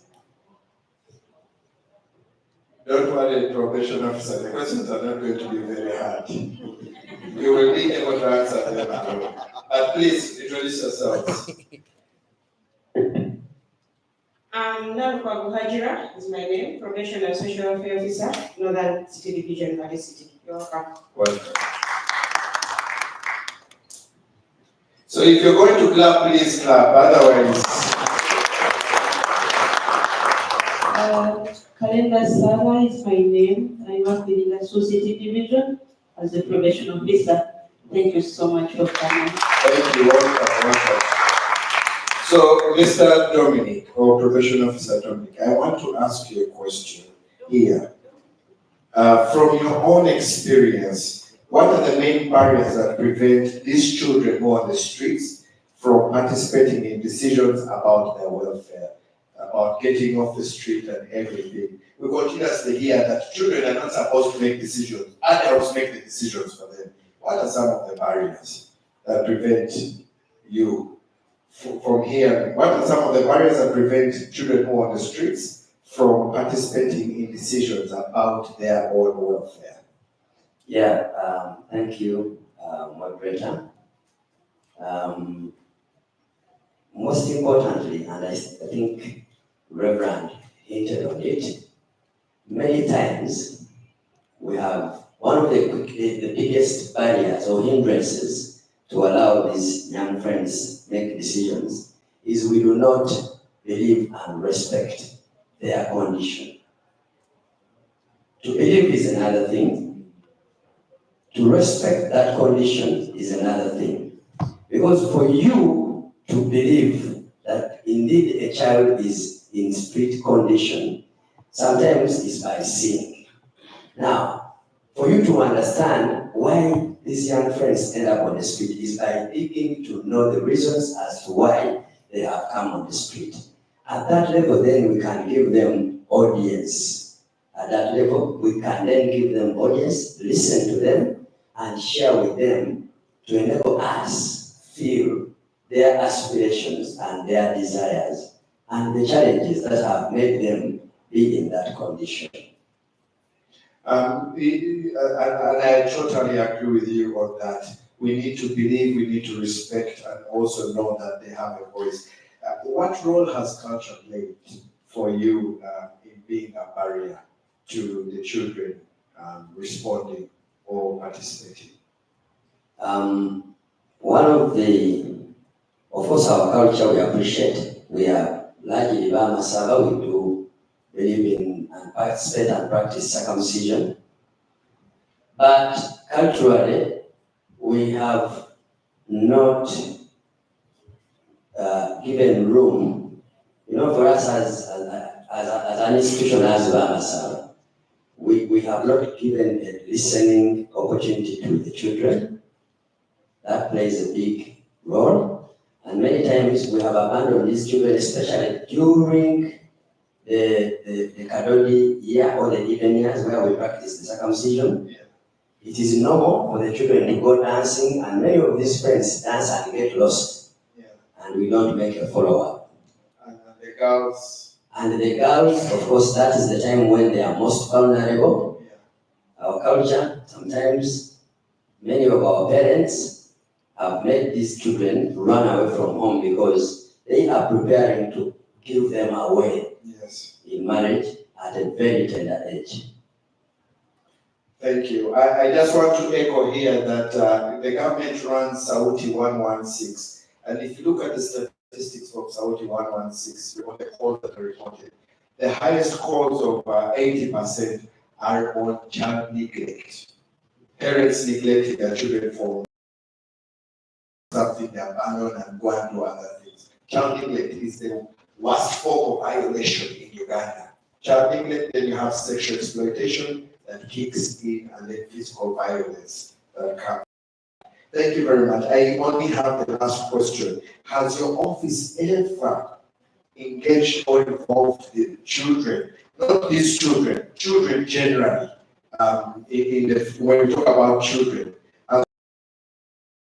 in shaping the services, the interventions of.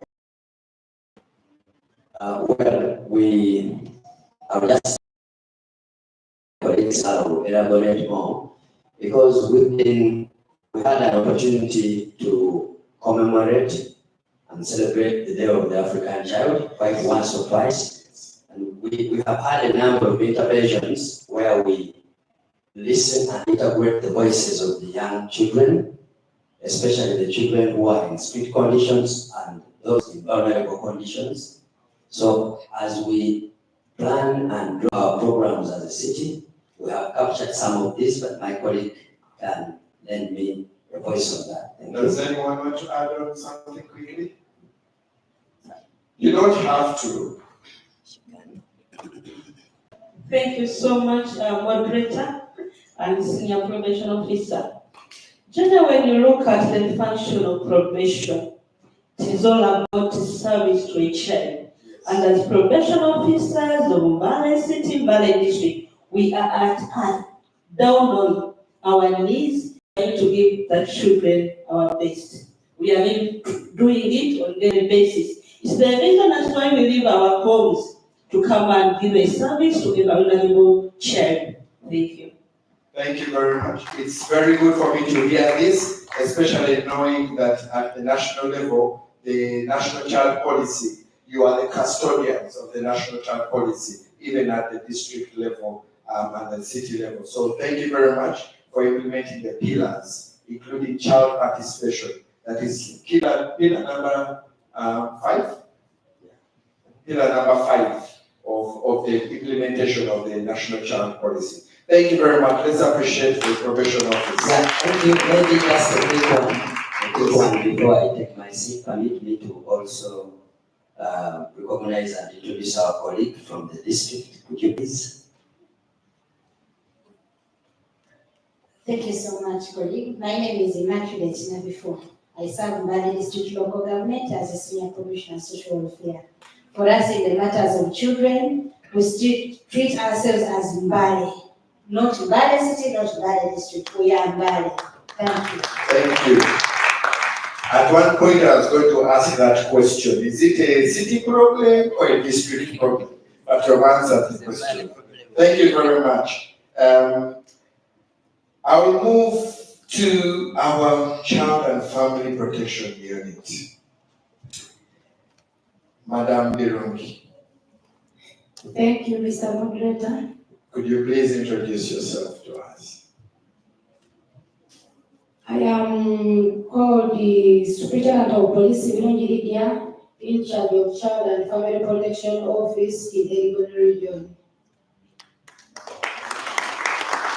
Thank you very much. My questions to you are very few. The first one is, how does the CFPU, how does your office ensure that the voices of children, including these children who are on the streets, are included in your protection and your rehabilitation process? You heard from Reverend, but I know this was, Reverend, which year was that?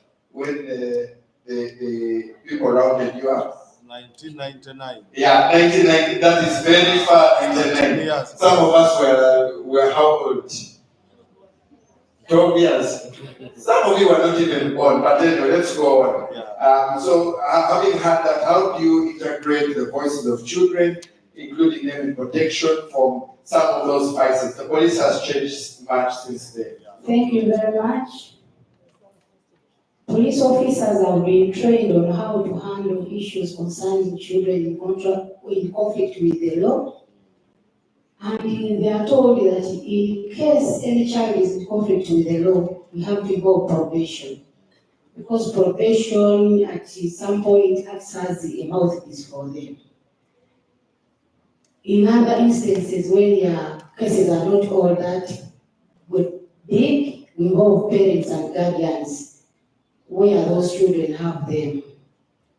Yes. Thank you very much. That's very important to note that the probation office is not just given that, it is actually the Children's Act that the probation officer is a representative of the child and can go to court on behalf of the child. So that is a very important point, that the probation office needs to be involved. Thank you. And another thing, we've done a number of sensitizations whereby these children are informed of their rights and some of the forms of child abuse. And we always encourage them to come and report in case they face any. Do you have any stories for us, any examples of children who have come to you or other CFPU officers? From the street all over? From the street, from all over, from any that you could share with us. Yes, I have an example of a child who she sat senior 4 and she was going for senior 5. Then later on, for her, she didn't want to stay in Mbale, but she wanted to study from outside. So her parents came and brought them to me, so that I can talk to her. When I talked to her, she gave me the reasons as why she didn't want to go. But I later on realized that she was under group influence. I talked to her, and she told me her decision, that she won't go to Mbale unless they take her the other side. I tried to convince her, and luckily enough, the parents agreed with her, and she was taken to Mbale because she later on realized that they were doing her, what they were doing for her was good. Another one, we got a child. That child ran away from home. According to her, her mother sells goods, and sometimes she invites in men in their bar, and she starts to serve. So when she ran home, she went and started loitering on the street and slept on the street for some days. That is where she got someone who picked her and took her home. That person tried to talk to her, and she shared her problems and even shared where her parents come from. So that lady tried to talk to the parents, but the parents were a bit hard because according to the girl was like, the father is good, but the mother is very rough. So that lady, after talking to them and they failed to come and harmonize the issue, she brought that girl to me. I tried to contact the parents, the mother refused to come. But the father came, I talked to him, and I told him what the child was going through, and the father promised to work on it. I later on gave the girl my number that in case it does not change, you are free to come back or to call me and inform me, but she has never done that. Yeah, you see, when you call a man to come and say, person in uniform, we will change immediately and respond appropriately. Finally, my last question to you. Reverend spoke about the banning and everything. And in Uganda and all over, there is a lot of stigma and discrimination of these children who are on the streets. You heard what he said. He said it himself, not me, but one who has lived it and gone through it. And this is not only in Mbale, it's all over Uganda. They are regarded as vagabonds, they are regarded as useless, thieves, they are regarded, at the end when they tell them that this is the second, let me also be a thief. Yeah? Since you've called me a thief, let me do what? Be a thief. After all, you've already called me what? A thief. There is a lot of stigma, and even our law enforcement, there is a lot of discrimination and stigma around there. What steps has your office as CFPU taken to ensure that we challenge the stigma and the discrimination with the law enforcement? Thank you very much. CFPUs have been trained on diversion guidelines, whereby we encourage to divert these cases, that is if they are minor, instead of taking these children to the formal courts, whereby they can be stigmatized later on that you were a thief, you are this. So by doing that, we channel these cases to LOCs, probation, and we've even done sensitization. Yes, whereby we talk to our police officers and encourage them to create an environment which is friendly to children, such that when they are faced with some issues, they feel comfortable and free to come to us and don't fear us. Yes, sir. Okay, thank you very much. Let's appreciate ourselves. I do know that in some places like ODPP and also some police stations, they even now have child-friendly rooms. The room is painted for children, so that the child can come in there and they're not intimidated. I know there are some who are even changing the color of their uniforms. I don't know if Uganda police will change the CAP uniform to child-friendly color. Probably it can, but I know that is not for this level. I think when we are with Madame Maureen, we will suggest a child-friendly police uniform for the CFPU. One that the child will look at and say, oh, I want to be. You know, the doctors have the course for the pediatricians that attract them. I will now go to my last panelist who hasn't spoken, and this is representing the civil society. Alfred, please introduce yourself and the organization you work for. My name is Alfred Ochaya, and I'm the director for SALV International. SALV stands for Support and Love by Education. I'm also the public relations officer for the street working group under CRANE. So I'm on that committee with a team of about 6 people, chaired by Learning Blessings. Thank you. Alfred, what strategies have you as civil society organizations taken to ensure that the voices of the children on the streets are part of your programming and a part of your advocacy? Yeah, one of the things that we've done is that we've made our staffs to understand all the existing laws around children, UN General Comment, Child Protection. We also looked at National Child Policy, and a number of other policies around children. So we've made sure that first of all the staffs understand these policies. Then when they are doing street outreach, meeting families, they speak to the parents so that they listen to the voices of the children, because this is really very, very, very important. And we are very happy that this year's theme is looking at children's participation. We should really make sure that children participate in things that we do. It's really very important. And how do we ensure that this participation is meaningful and not just symbolic? The one where they say there's a poem, there's a song, children have participated. Tick. Well, you can have dialogue with them. You can have one-to-one meetings with them. Through that, you are able to, to listen from them, because a child could be living with a stepmother, and this child is probably going through abuse. And when this child tries to tell the father that, you know what, this is what I'm going through, the father may not want to give a listening ear to this child. Because this child could be going through a number of things. Because you don't give an opportunity to listen to the child, you will find that this child will end up on the streets. So it is really very important for us to listen to the voices of the children. Thank you very much. And my final question is, civil society is known for having conversations with the children and having conversations with government. How exactly, or what role exactly do you play in bridging the gap between the children and the government decision makers? How do you make sure their voices reach government?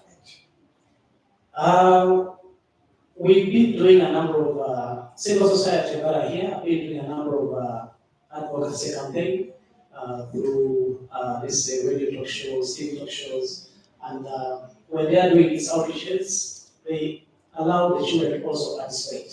Just like we are panelists today, we give an opportunity to the children so that we can also listen to them.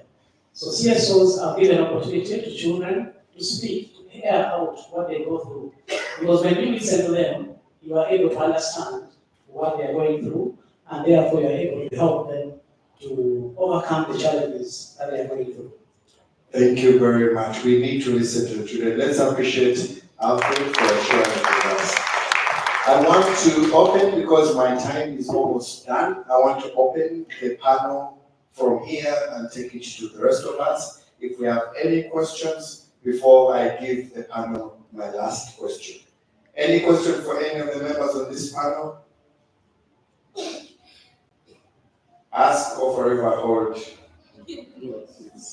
Yeah, I have that one for Reverend Derek. Just feel like it's fine. Anyone? Any question? Or should I continue? Okay, thank you. Can I have somebody help me take the microphone? Thank you. Thank you, moderator. Mine might not be a question as such, but just a small observation. But I want to re-echo just from Reverend's story. We had him mention there is a time he went through a nasty experience where he was almost burnt down, and the uniformed guys are the ones that were commanding. To me, I learned something small there that as stakeholders, we have a role to play, and sometimes not in bad faith. Because what I saw, the fire was really so bad. In fact, it was bad because he said some were burnt, others ran away. But to him, it was an eye-opener because it made him actually take a lasting decision that has made him who he is today. Because we had him say, at first, there was this nice teacher called the teacher Florence that was telling them, you people, this is not nice, this is A, B, and C. Along the way, they started running away from her because they thought everybody was bad, meaning there were so many people that were willing to reinterpret these children, not tell them, this is not the best environment for you. But as them, they never trusted anyone until the fire came in by our uniformed friends. To me, I give them a plus, because sometimes if peaceful means fail, then we shall always go for plan B. And I want to appreciate the informed people. That wasn't in bad faith. And Reverend, take it that they opened your eyes for sure. So another thing I wanted to supplement on what my colleagues have mentioned on the strategies done by Mbale City, especially the council here, on ensuring that our children are heard. Just recently, we organized a dinner in conjunction with CRO, and we made sure we brought our children on board. We ate together, we made time with them. They participated, they told us what it means being on the street, why they are there, and everything. A number of them even agreed to go back home. We only started our program because of lack of resources. But here it is priority. Even when we have public barazas, we allow them to come and attend. They even put up their hands and raise their issues, and they are heard. Still, we've been having a trade order program going on, and in a number of meetings, I know the political leaders will to this.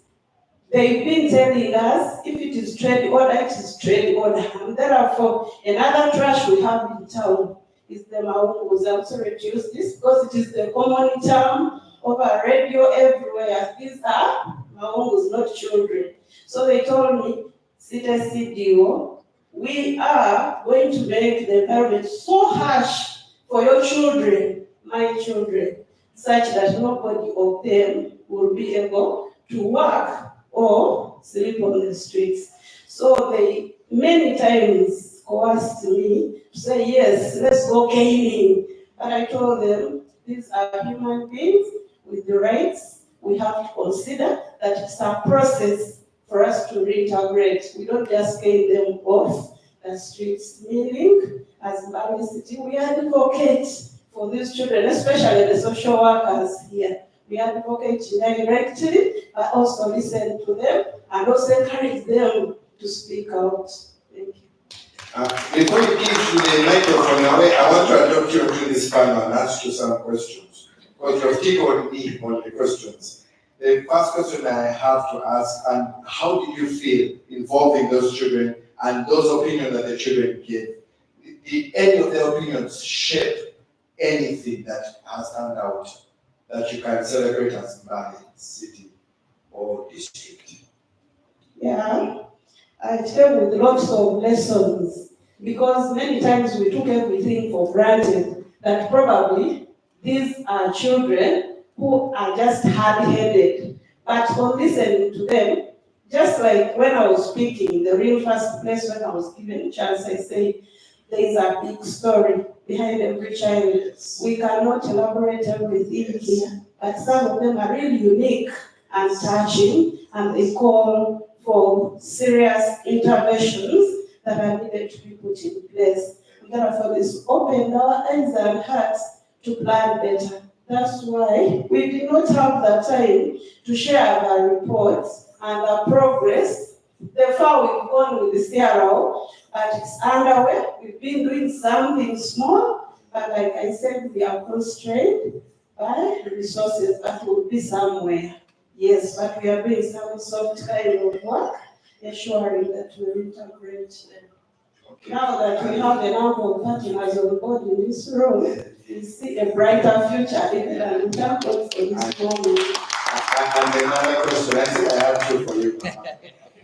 The other question I have to ask for you is, when it comes to, earlier on you alluded to a strategy that you have come up with.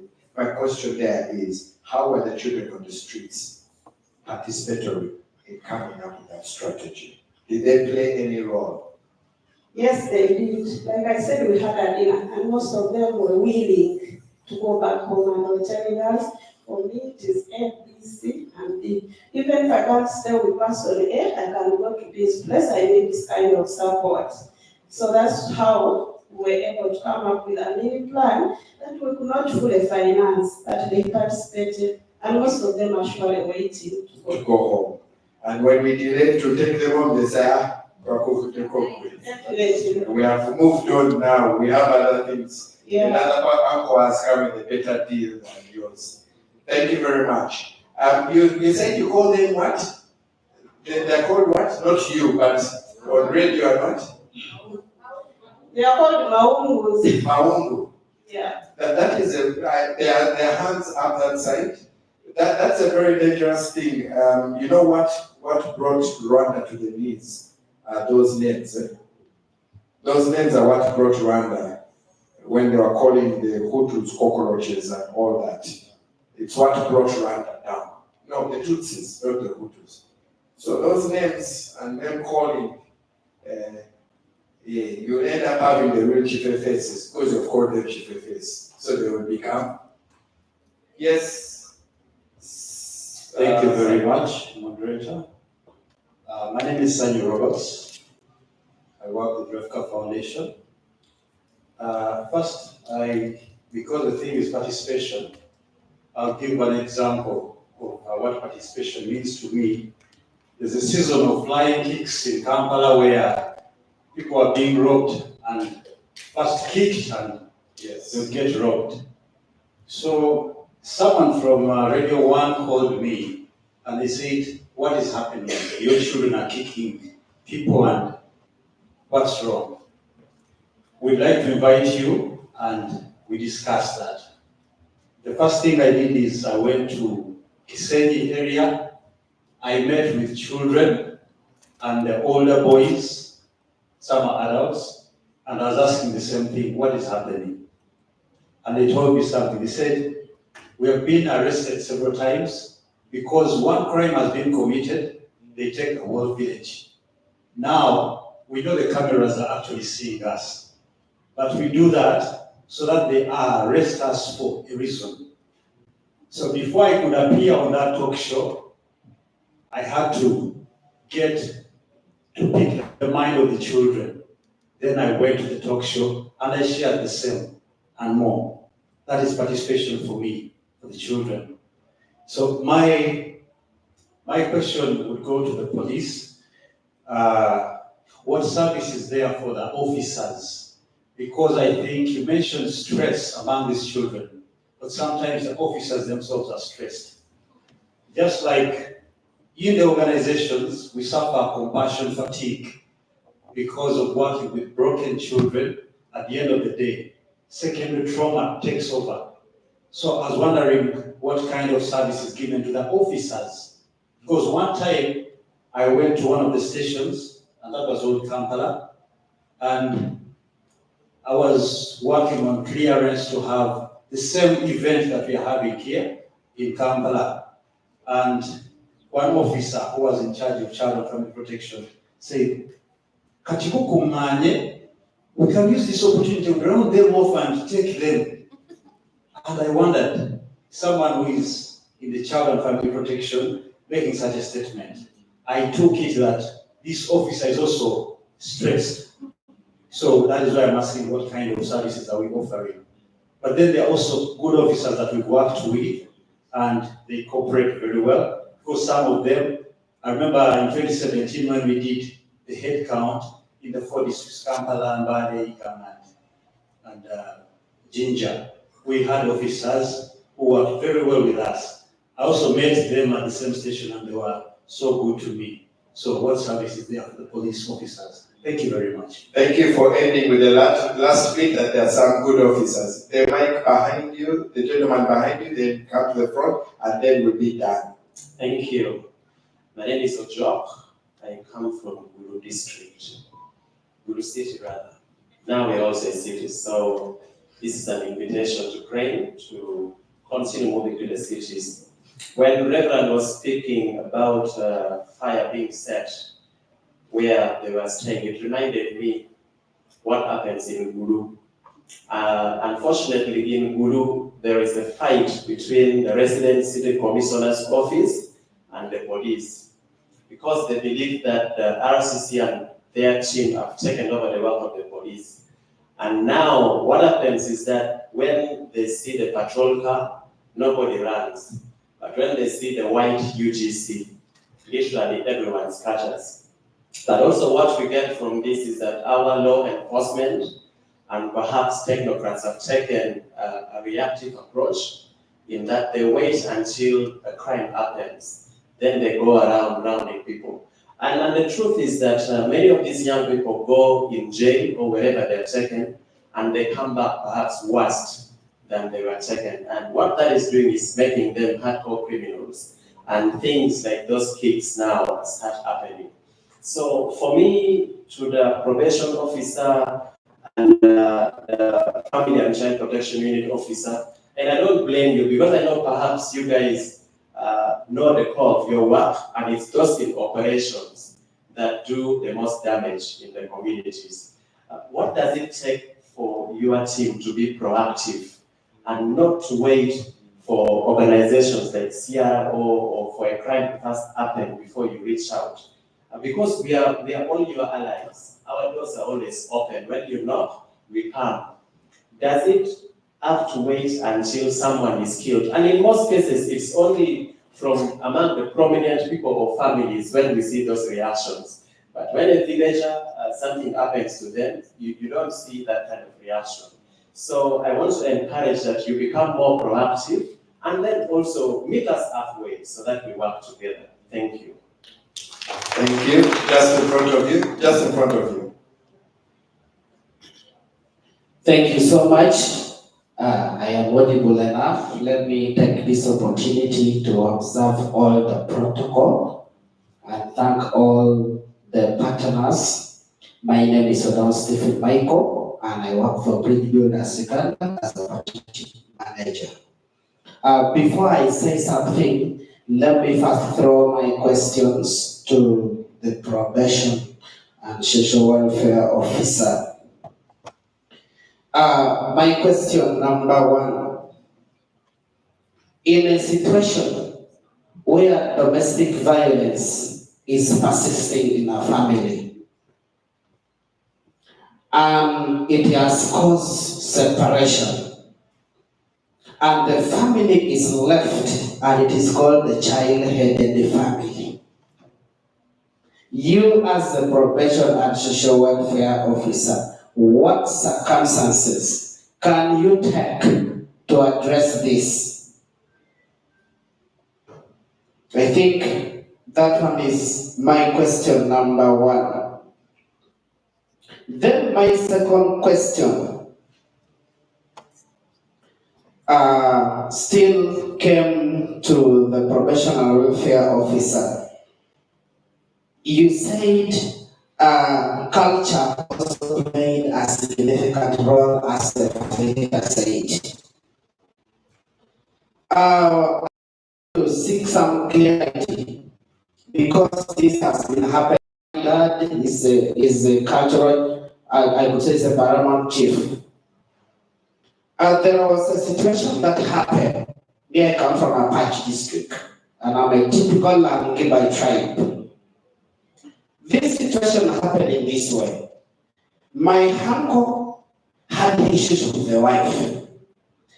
After the issue, it caused total separation, no coming back.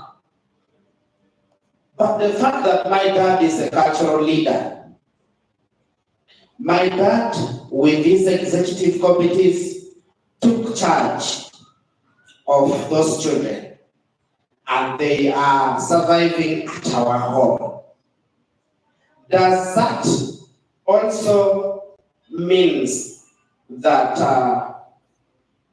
the cultural leaders are important, meaning in the context of this case? Then the probation and welfare officers, still, nowadays, whenever issues are happening at the grassroots communities, Madam said they are on their knees crying to see that they elevate the status quo of the children. But I always see people make decision, I would say a quara decision, without going to the community and doing the social inquiry and generate the social inquiry report to guide the remarkable decision. How do you handle this? And finally, probation. You know, I'm a community development and social justice specialist. So, all my question back to the community. Child and Family Protection Unit. I believe a community development officer, the town clerk, the probation and social welfare officer, even the court, these people, whether at the district, whether at the town council, whether at the municipality, whether at the city, they are one. There are cases that when it is referred to the court, which involve the child, I must say it is not a guarantee, but it's a must. Probation officer, you are accountable. There are cases that when it comes to the Child and Family Protection Unit, if it is not about family reintegration, probation officer can help there. So meaning they work as one unit. Thank you so much. okay. So there are two questions there. The last one was a comment to that. Okay, thank you very much. We are now coming back to the panel to have responses, and after that we will be closing. I want to start with, there are many that were thrown to the CFP. Okay, because nowadays we're in a gender balanced system, I'll allow, not because you're a police officer, but because you're a lady, and there are men who are speaking. Thank you, Mr. Moderator. My name is Namid Zaina. I'm the Regional Community Liaison Officer. Elgon Region. Mr. Domin, look at me, sir. Madam Sir, how often do I call you when we have issues there? Sir, we are working together. We are in the same language. They are there to be my witnesses. The major issue, you've done so good to invite us for this dialogue. The bad thing, I got the letter yesterday. I was going to move with those ones who can support me that we are doing the work. Madam Lydia talked about that girl. She's from Ruasu. She came from Ruasu. We fought that issue until it was settled.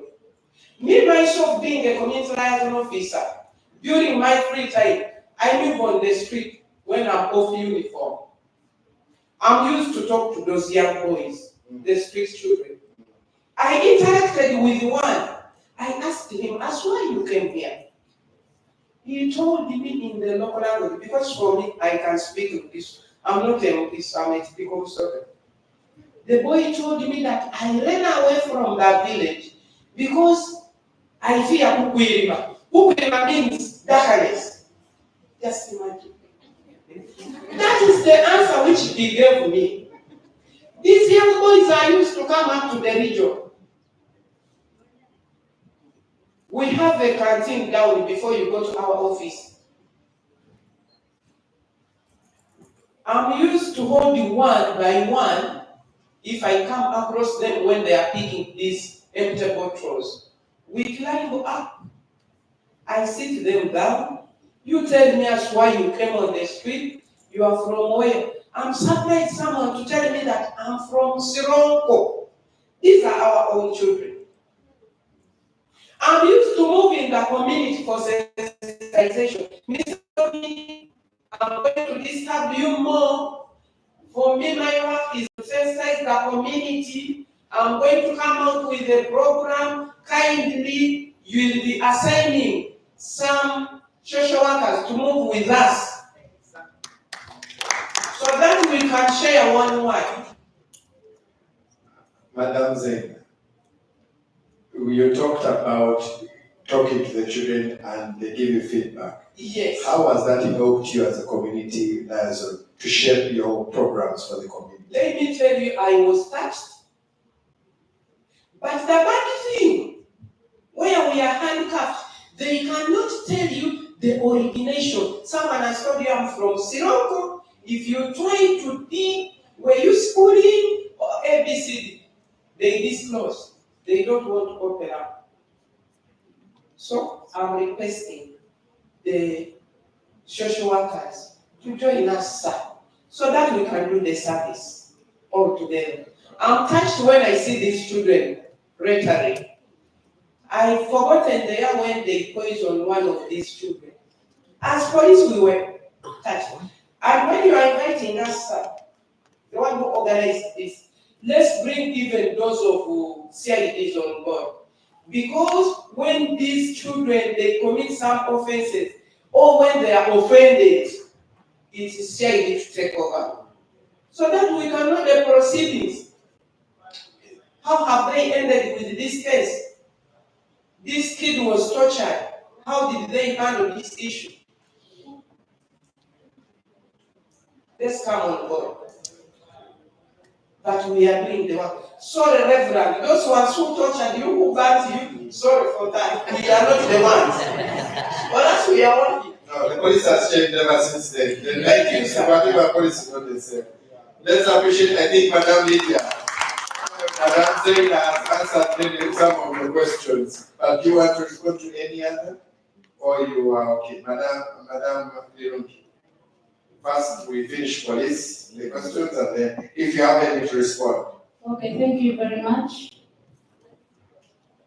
Someone asked about domestic violence cases whereby parents get separated because of domestic violence and they leave the children to live.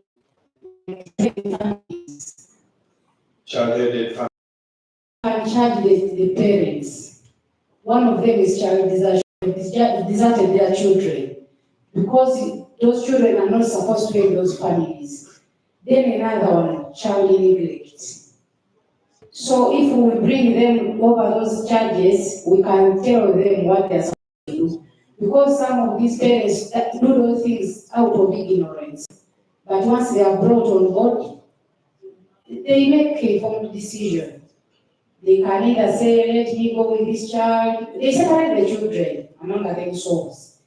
Or if not, if the worst comes to the worst and they go to court, we bring on board the relatives to see that we can help the children. Thank you. But the problem is, in most cases, people don't report such cases. Yes.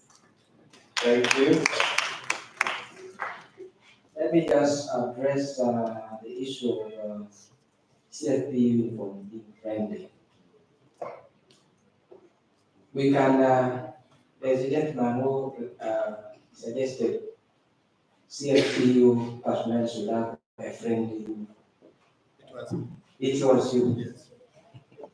It is not a must that if I have a situation to address and I know it requires me appearing like you, I should be, no, I can appear like you, wear my civilian, because I know I'm going to interact with a child.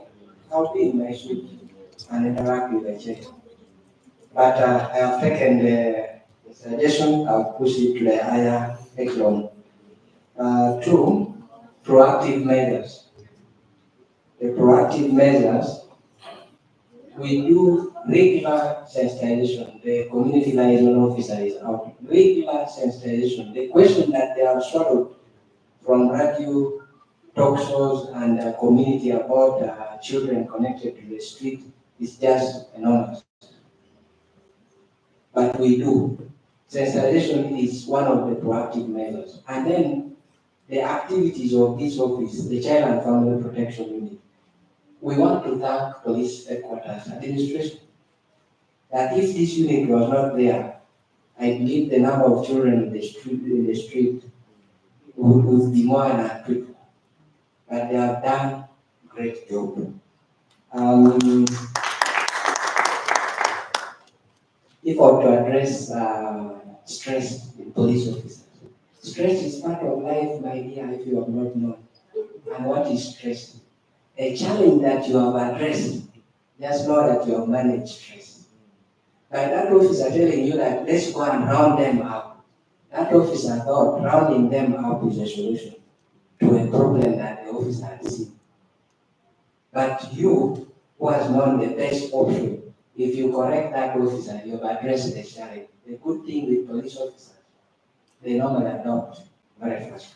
You advise, they will take your advice. The one who has not, just know that one is deeply stressed and you need to disappear. Thank you very much, Profession. In 1 minute, please. Just 1 minute. Yeah, thank you. Just a quick one to what the colleague raised. Any probation and social welfare officer who executes work without technically carrying out a social inquiry is actually wrong, and that is not our practice as probation and social welfare officers. One of the critical things as to why we are getting on board many of you, our partners, is to facilitate not only financially, but to also facilitate us with your manpower, because you have social workers to join our teams of probation practitioners and community development officers. After the interaction with these young friends of ours, those who are willing, once we rescue them from the street conditions, then we embark on a social inquiry process, which, by the way, is slightly tedious and takes some time, because these people need to trust you before they can open up with their information to you. They will not tell you. But interestingly, these friends come from as close as less than 2 kilometers from where we are seated. Yeah. That is Moni here, Kusamaga here, Namaroko, Nauyo, just out here, less than 2 kilometers. These friends of ours. But for you to be able to pick that information, the first thing was for them to trust you. So we seek a team of social workers to enable, strengthen the process of social inquiry that will yield the final result of reintegration. Because once you alter the process, trust me, this child, once delivered to a home where he or she is uncomfortable to be, will immediately return on the street. And maybe now with more sophisticated knowledge on how to evade the authorities. Let me chip in. We have been at loggerheads with other agencies, including our political leadership, on the approach we are using on these children. Yes. I will speak it on record that I am among those who have said no to a roundup of children using force. Our approach is, yes, it is tedious, it takes time, but can we create an avenue where we can have these children interact with us and we follow the casual process of ensuring that the ones who leave don't actually leave and come back sophisticated. It is the message that I will leave as my closing message, sir. Thank you very much. And I want to close this panel by asking you to give me way forward. Just give me way forward, each and every one of you. I'll have 1, 2, 3, 4, 5, 6 points on our way forward. What is the district should be our way forward when it comes to children participating. Remember, this year's theme is how we can have children participate in policy, in decision making, and even in the decision to go home, just as we did, Reverend. One way, just one way. Just one way. Just one way. I'm going to be very strict on that. Just one. I also posed some questions. Because of time, I guess must give us a way forward. There's a way forward. Yes. Yeah, Mr. Shafik is here and you're wondering what is the ministry doing in addressing this issue of parents who neglect children of age 6, 7 to 9 years and they're on the street, and yet the parents are there. You're a parent and you don't understand that my 7-year, 8-year-old is missing. They have not reported a case anywhere, and they seem not to care. What is the ministry thinking about such parents? 2, way forward, I think we need a collaborative effort now to ensure that as stakeholders, we handle this responsibility of children in our respective offices or departments as we work. There is an opportunity that all these children can be found at one particular center in place. Can we have the police? Can we have the social workers? Can we have the probation officers come down big, talk? Sometimes we just want someone to listen to us. Thank you. Thank you. Please, just because you finish the way forward for the rest. You finish the one. Yeah, you're going to finish that. And also, I have another rule like here.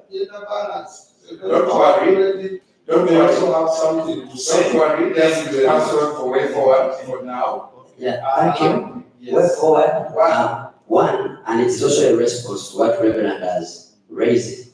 Mbale City has prepared an ordinance on children on the street. We have gone through, I think it is now past the technical planning committee. It should be headed now to the general purpose committee and the executive. Later on, it will come to council. We hope that Madam Mayor will, together with the town clerk, will help us to, and Madam CCDO, to move this ordinance quickly. Because in that ordinance, we are going to be having the responsibility or the mandate to charge, arrest and charge parents of children abandoned and have ended up on the street. I want that message to really be echoed. We are going to have an interface with these children once we now do our social inquiry and find you, the parents who have abandoned and neglected these children to end up on the street. We will have you arrested, charged, and sentenced to serve the right. Thank you, my brother.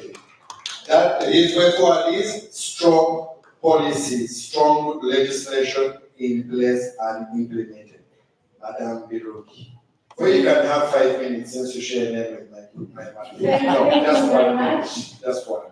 We need to work as a team with the stakeholders who are here, in that when we are going for sensitization, it is better for probation to be on, maybe CRO to be on, such that we can share experience with them and even address their issues appropriately. Thank you very much. Yes.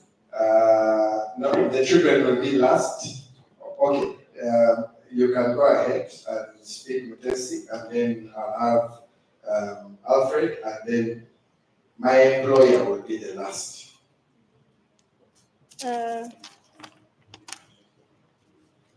As we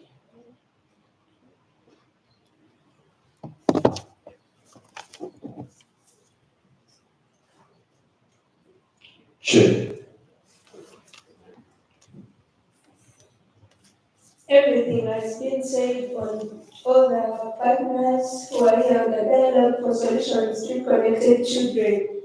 But we, as the former and still the children under street situations, we need your support and mostly emotional support so as to advocate for our rights.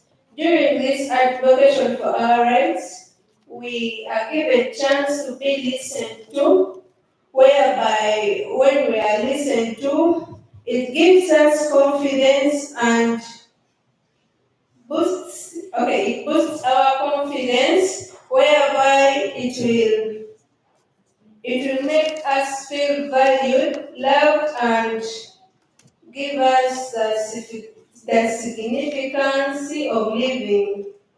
And here we don't only need that, but we also need financial support, whereby there is a saying which says charity begins at home, and we, the Ugandans and the fellow people here, I think we should start with this so that the donors outside who help us can also continue helping us. I urge that all people who are here present could at least contribute for what?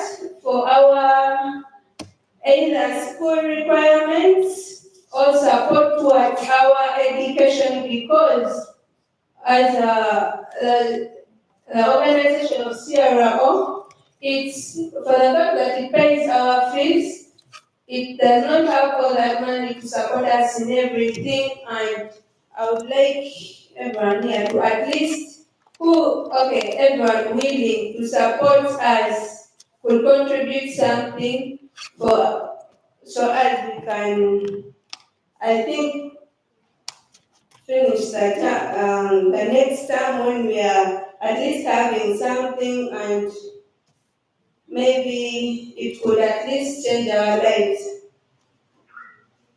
Here, mostly,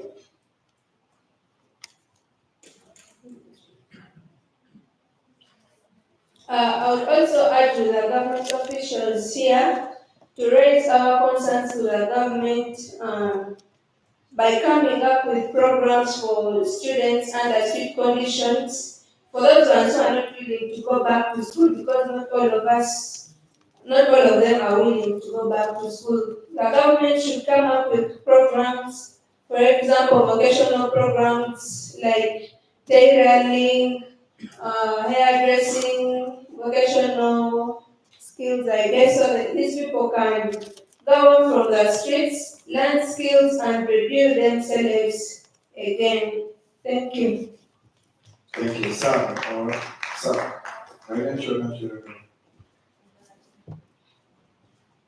Nze kyenjagala njagala bansomese nsome naye nsabulanya siyalawo yanyamba okunzija ku street mbasabule nti mwebale katonda abawe omukisa. Just before Alfred talks, let me tell you the truth about children on the street. One of the only things they want is to go back to school. If you ask them, they will tell you, that is it. As simple as that, they are not asking for even heaven on earth. They are not asking for the whole district. They are just asking to go back to school, which is their right to education. Sorry. Yeah, as I make my closing remarks, one, I want to thank you all for whatever you've done to make this happen. the principal probation officer, in his remarks, he mentioned something very important.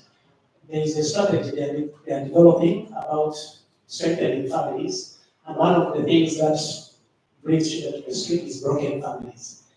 Sir, I kindly request that when that strategy is ready, you can either share through Craig or Ukraine so that all these other partners can really learn.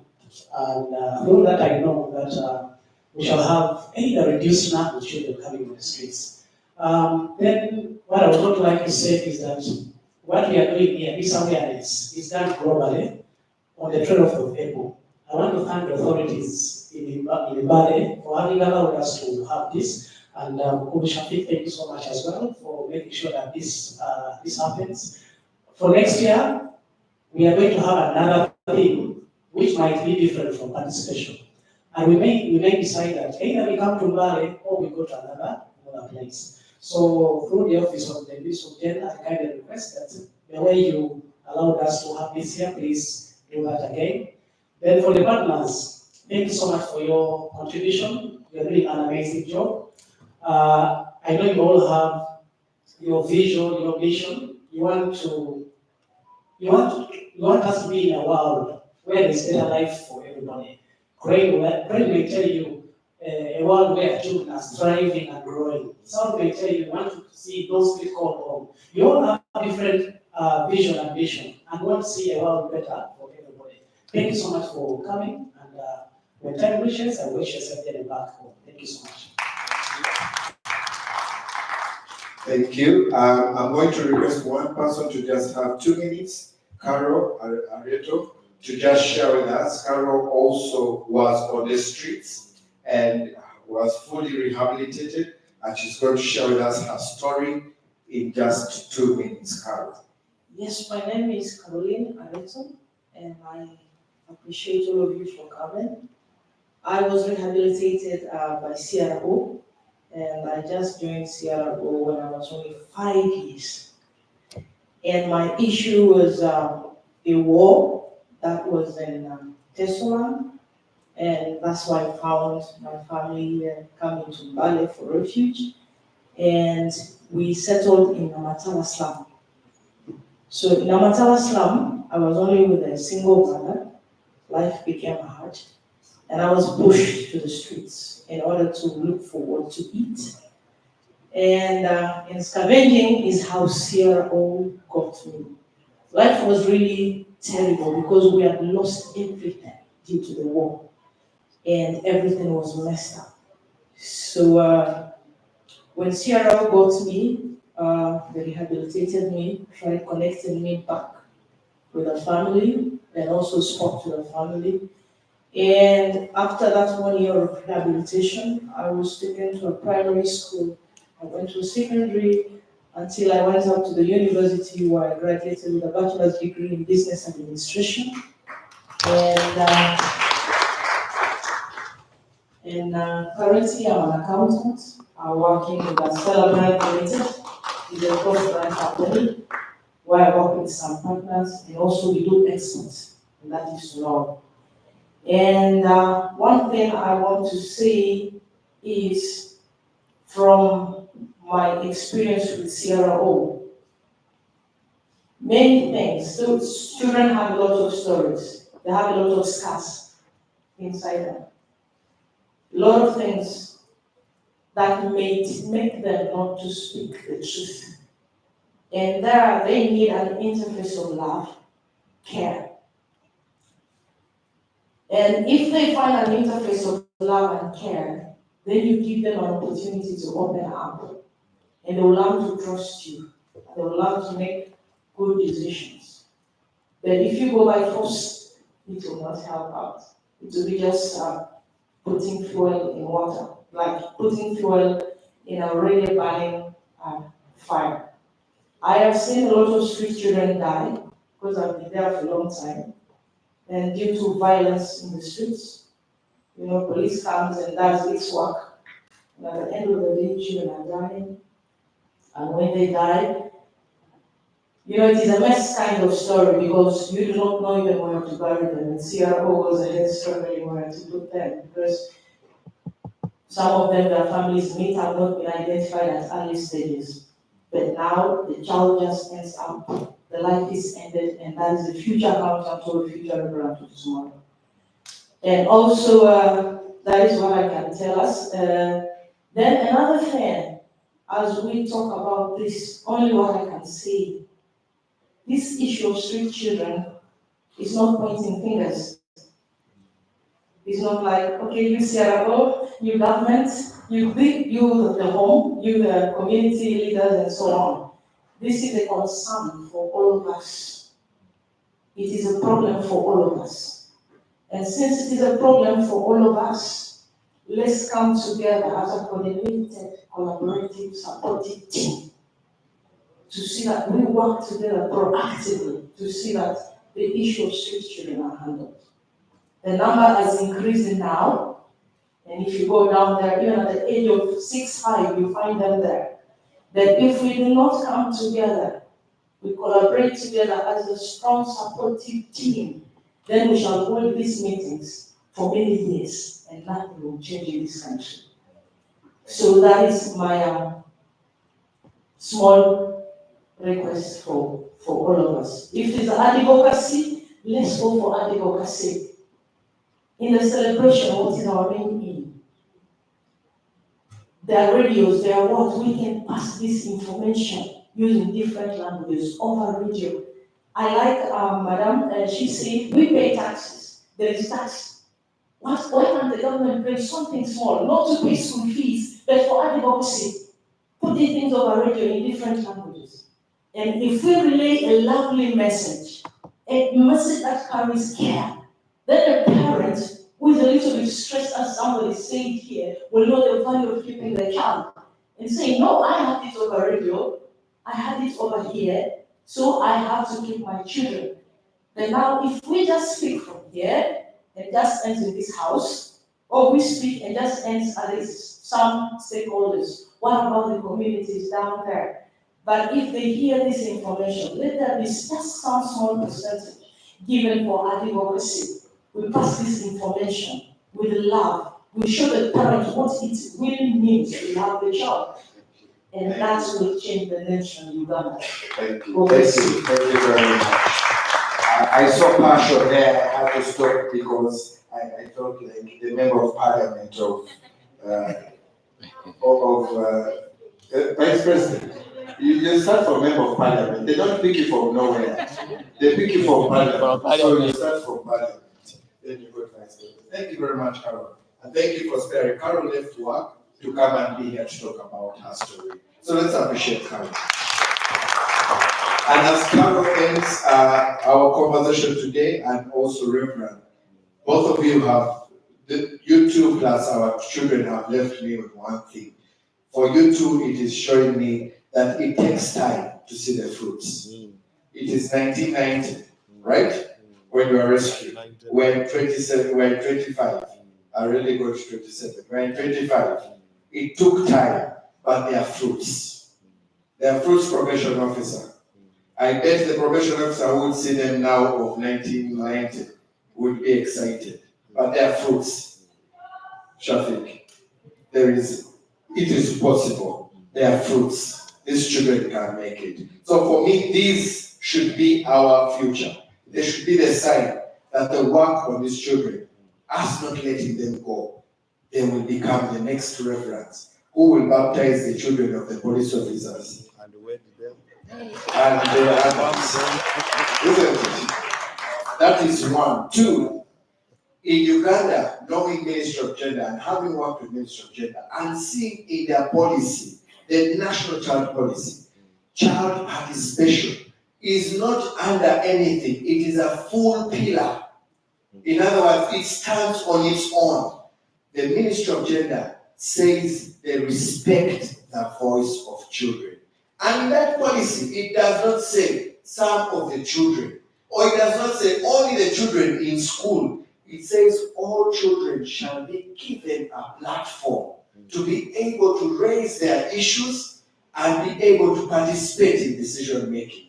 Ladies and gentlemen, the government has made it stand that the voice of the children counts. including those children on the streets. Let's make sure we listen and hear their voice and add it in.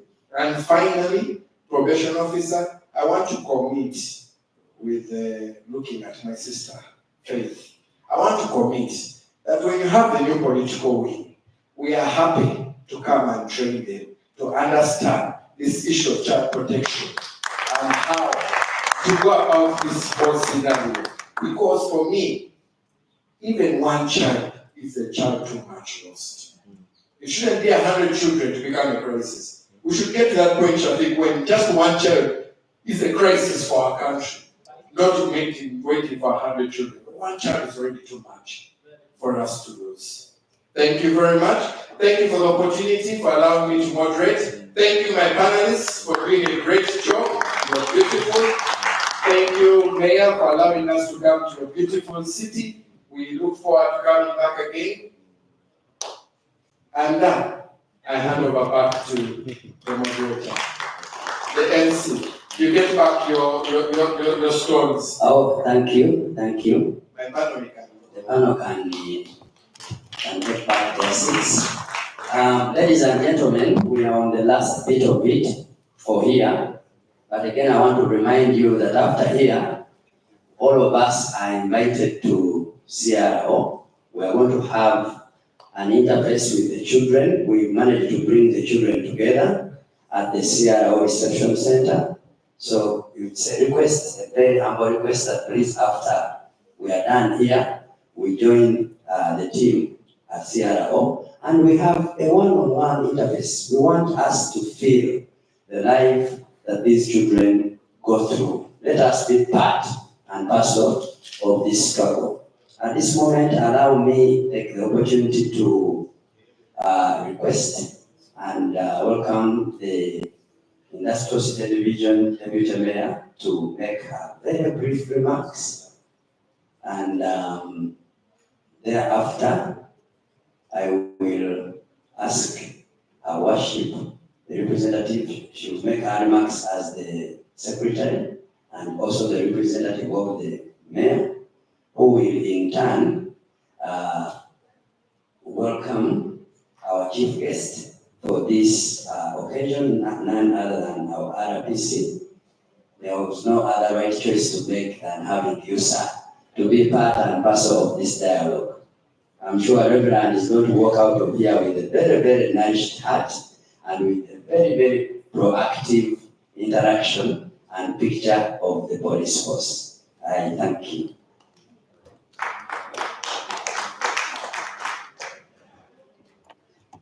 Thank you, MC. Your Worship, the Mayor of Mbale City,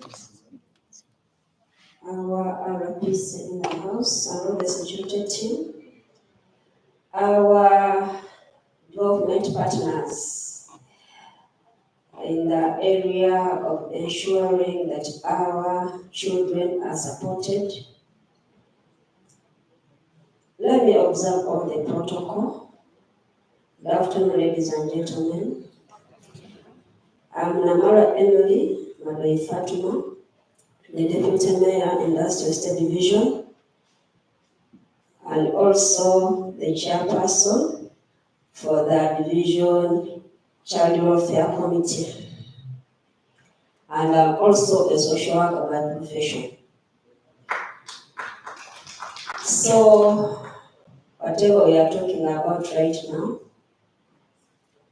touches me right down to the bottom of my heart, because that is what I've been dealing with right from my university times.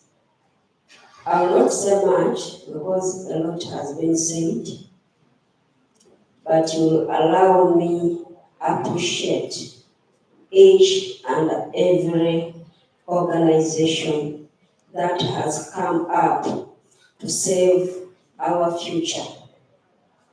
Because we have no future without children. Just like a forest of trees. If we don't plant small trees, we will not have a forest in the future. So my appreciation goes to all of you, and we also as a division assure you that we are on the same line, because we also have a set of resolutions that we have made to ensure that you bring the goals you have to life so that you can achieve what we are all intending to do. So we have our full support as we go to communities.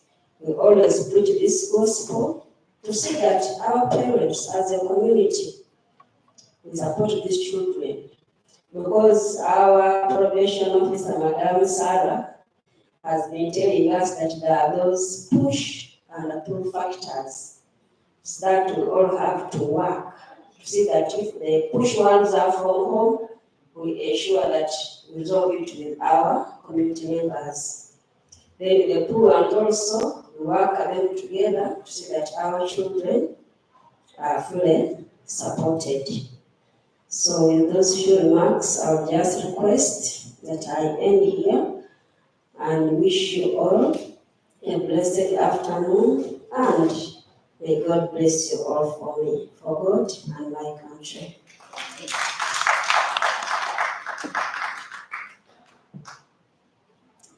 Let me see.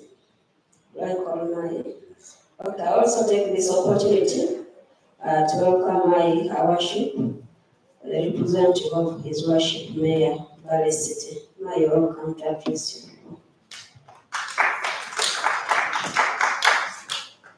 Thank you very much, Your Worship, to our guest of honor, none other than our dear RPC and our police custodians, our principal protection officer from the ministry, our dear partners who are in the house, that is UCRNN, Amarigala, Healing Places, Havana Ministries, Self International, Rescue Foundation for Children of Risk, BEB, Sierra Leone, TDH, BBU, our state clerk who is in the house, my CCDO and your team, all invited guests who are here, all protocol observed. Tony Aisha, my name's Secretary for Social Services from Mbale City. In for His Worship the Mayor, bring apologies, is not within Mbale due to other important engagements, but is together with us. First and foremost, thank the government of Uganda for having honored and given this day also to be within one of our calendars to look at it, not celebrate, but to look at it about our vulnerable children and children on the streets. I will thank the organizers, our partners, principal probation. Please, thank you, senior probation officer, and your team in the city, city clerk, my CCPO, that district CPO, probation officer, we are together in one house. Thank you for standing in for us. Thank you for loving our children. As Mbale City and as a secretary, I've been moving around with these children. I've been seeing these children on the street. Me here talking, as the senior probation officer said, these children doesn't come from far. And it is not because of my height. When I passed Naboya Road, there's a time I passed, I just heard a voice from behind, someone calling me, "Cancer." I turned behind, I didn't see anyone. Again, I started moving. I had a cancer. Now, someone was wrapping himself in a capoeira. After calling, he wraps himself. I had to go. The other showed me she's there, now calling me. I had to stop to go and face, to meet who is calling me. I had to join the team which was there. Moving the capoeira, I saw a face I knew. I said, what are you doing? Said, cancer. I mean, I'm at home. At home? Is this your home? Said, yes. That is a neighbor. One of my neighbors' children. So I had to move the capoeira. I called him and started interacting with him. He's the one who told me that they are, all of them, the three of them, they are on the street. Why? That is because of the broken families. This is a child, 11 years, brother is 7, sister is 5. All of them on the street. Why? The brother that was a thief, the father was accusing the boy was a thief. After going back to ask the father, why are the children on the street? He told me, Honorable, that child was about to steal even my leg. He has told me, let him go. He's about to steal my leg. This left leg is going to be taken by that boy. I asked him, is that a solution? What about the other siblings? Because they are staying with the stepmother. But after talking to the boy, he told me, Honorable, she got my cancer. It is hunger. And he doesn't eat. Then he comes back home, he sells herbal drugs. When he comes back home, he just sends us to go and do casual work. Mother disturbs us. I go to people's gardens to eat cassava. They are hitting me. I decided to call my sisters and go to the streets. My dear, I have to take action. I told my neighbor, it rains, it shines, I'm going to arrest him. I took my step to the LC1, drafted a letter. So first visited the father. Visited the father, visited the family. So we had to have a discussion in between. We came to a round table to go and withdraw our children from the streets. My dears, removing the children in the street wasn't easy. The man sent back at me. They are cancerous children. I said, it's okay. Let them be my right. You are on. I will take care. Took back the children to school. Had to buy books. Children back to school. Being taken care by the grandmother, but sleeping in their father's house. As I'm talking, I monitor the children, especially every week. I have to call the school. I'm just missed the school. All the children are back. But after the father giving us an agreement of taking care of the children.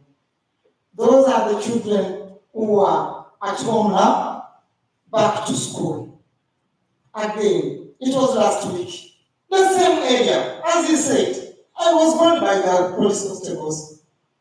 Honorable, we are holding here a child. He has come to report the father. So, it is our responsibility now, as council, as senior probation officer, I'm very ready for the ordinance and the executive committee. We are going to receive this, to receive it. In the council, we are ready to approve the ordinance to see that we can see the way of handling out these children from the streets. I had to go and went for a tour to Marara. This is a scenario. I had to look for two things when I visited Marara. I even told my colleague, I'm looking for garbage in Marara and children on the streets. Fortunately, all that day, I didn't see any child on the streets. I was with my secretary for finance. We moved the streets. I asked, Honorable, what are the children in Malawi? Now we had to go to our colleagues. Honorable was, where are the children on the street? Said, Honorable, they come at night, 1, 2, 1, 2, and you can't find them on the streets. How did you manage? They are telling us how they manage them to handle those children. To talk to them, humble as they said, ask them, if you face them humbly, they tell you where they come from. Such an age, why can't he or she confess that I come from this place? I went to Kenya, they were the same. We look for children on the street in Kenya, very few. But why in Mbale? They come within their hours, their parents are there. Let us look at these families.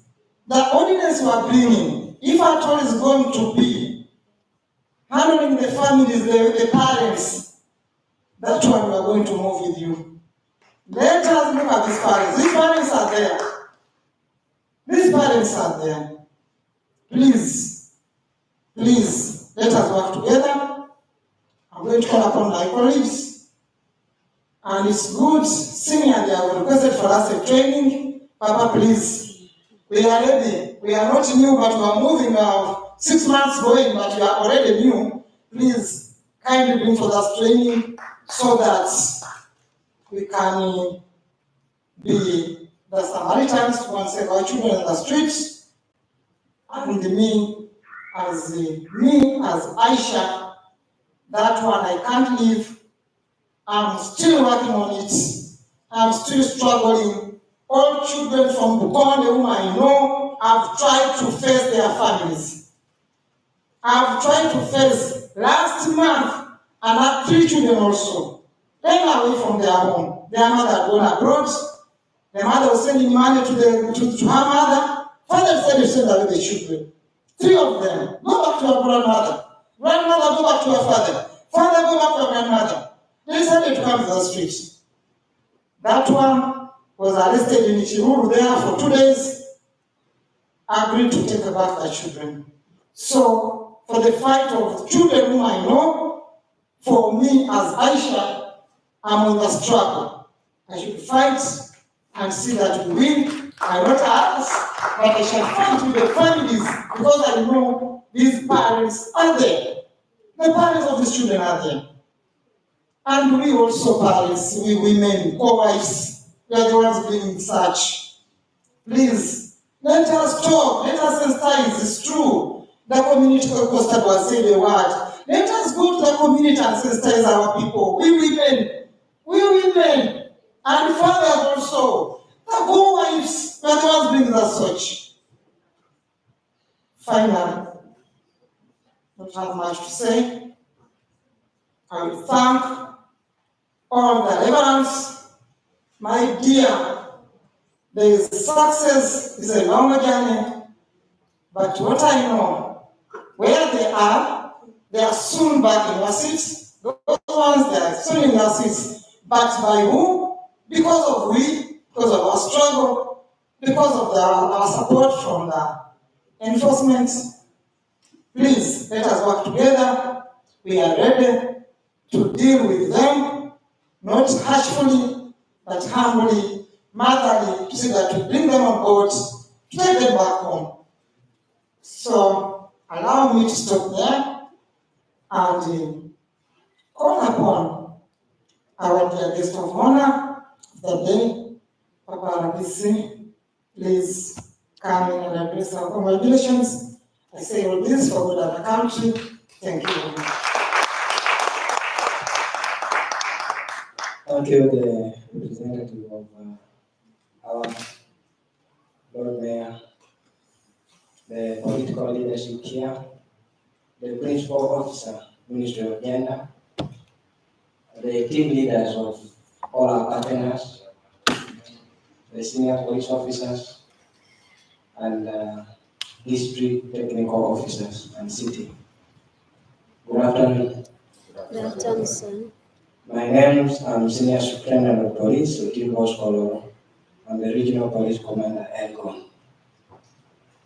It's a pleasure sharing with you, partners and my technical team here, I first of all want to convey apology from the resident city commissioner, the RCC, who is out in the field. She's committed in the field, and she conveys her apology. She would love to be here, but other engagement has taken her out. I hope the apology has been taken.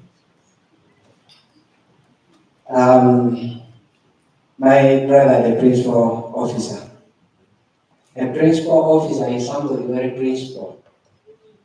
You get the principal officer at the gate where that person has been put. You stick to principle. And I'm very happy with him. What he brought out, the way he brought it out, if it was not apology of the RCC, me, I was just going to say, I adjourned the meeting. Enough, and we go. But because RCC requested me to say something, I want to say now my things, not the things of the RCC, because she's not here to listen. I want to say my things. So I want to thank you so much. People tend to misunderstand the responsibilities of urban authorities upon children in the street. But my brother, the principal officer, has brought it clearly. What do I add there? Nothing to add. The only thing I want to add is partners. You have worked with, let me say, I don't know, I've been in Kampala, commanded in Kampala about 29, 10, 11. I want to believe that children in Mbale, they are more than Kampala. Kampala these days, when I go, I don't see this number of children in the street, which is in Mbale, in Kampala. I don't see them in Kampala. They are here in Mbale. And when I want to ask again, these children in Mbale Street, do they also come from Nabak? In the other way around, if we are to round like somebody said, police like rounding, are we going to round these children and take to Nabak and we believe they will stay in Nabak? No. It's a definite no, because I'm one person who has interacted with these children in our street here. My hand is handcuffed. I cannot round them. Because if I round them, minutes after, the first thing is I have to look for food to feed them. The second thing is I have to look for medical, clothing, shelter. And these are responsibilities of my Lord Mayor here. That we should really provide efforts together and see that these children are off street. Like somebody said, they desire to be off street, but I think conditions make them persistent in the street. I love to see them off street. I have seen, Reverend said, police, somebody, Wakamoto. The Reverend was just imagining, by that time, he was imagining there's somebody lighting fire because of the chest of police. I believe nothing happened like lighting fire, because if one child was banned, that information will be circulating even after today. I don't want to be certain about that, but I try to imagine there's no police officer who would light fire to ban a human being. Our cardinal mandate to protect life and property, we can't really go against. You will not be in uniform. You will be doing something so contrary.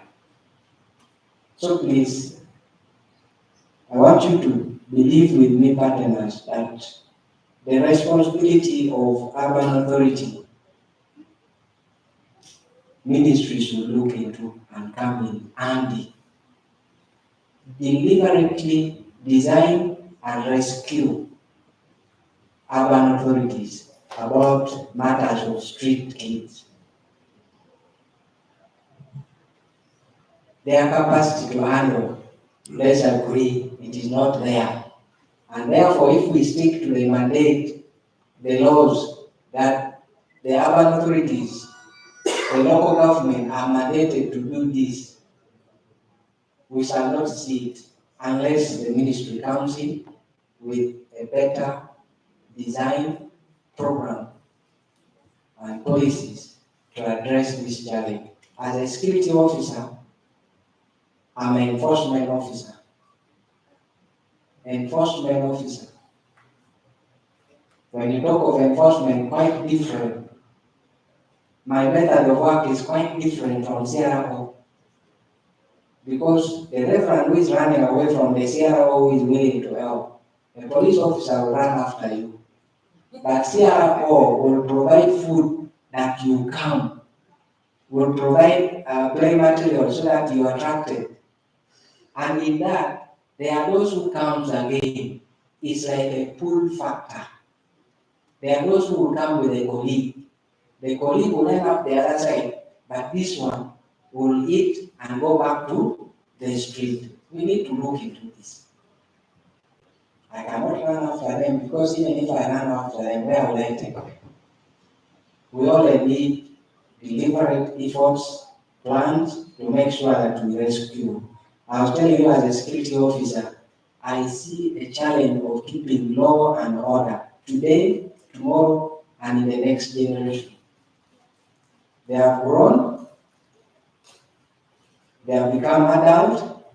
We have got children of these people who have grown from the street. We have got even the Mbale now has grandchildren as a product of people who grew up in the street. Security wise, am I going to keep that law and order? When you know very well, to keep law and order, you part and parcel. Protect yourself before a police officer protects you. Our numbers are few. The children in the street may outnumber us. What do? Let's find the best way of addressing this, and then we shall rescue our Mbale City. Somebody talked about, I think my sister there,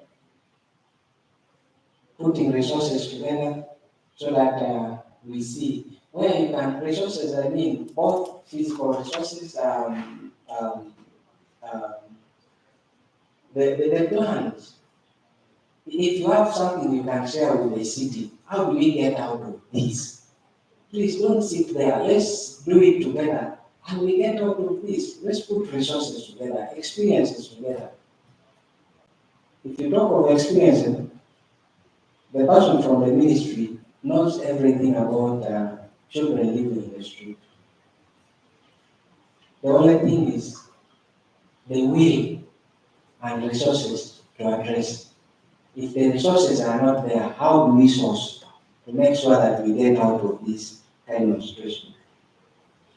I want to request the partners, as you come up with the good plans, if you can offer food to a child, let us offer education as the food for tomorrow to our children. Let whatever you do, education should be integral part of all the activities. And for me, my brother from the ministry, if you see one who is coming with that kind of element, fronting this and anchored also education there, please give a tick and let them go ahead. Educate these children. And that is why we have been able to see the Reverend, we have been able to see my sister here. Reverend, I want to call upon you that where the resources does not allow, if you organize children from the street, let these people help you. Organize these children from the street. One day, maybe you provide them lunch and water. One day, have not put on uniform. And you'll be the guest. Invite other person like her, let her leave the job and come, we talk to them. If there are 200, we may change the life of 10. Please, let's do this. That is where I'm ending. I believe that you all said what you wanted to say. Now, with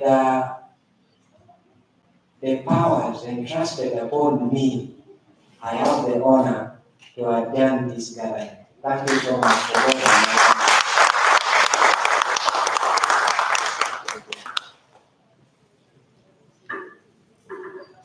Ladies and gentlemen, let's give another huge round of applause.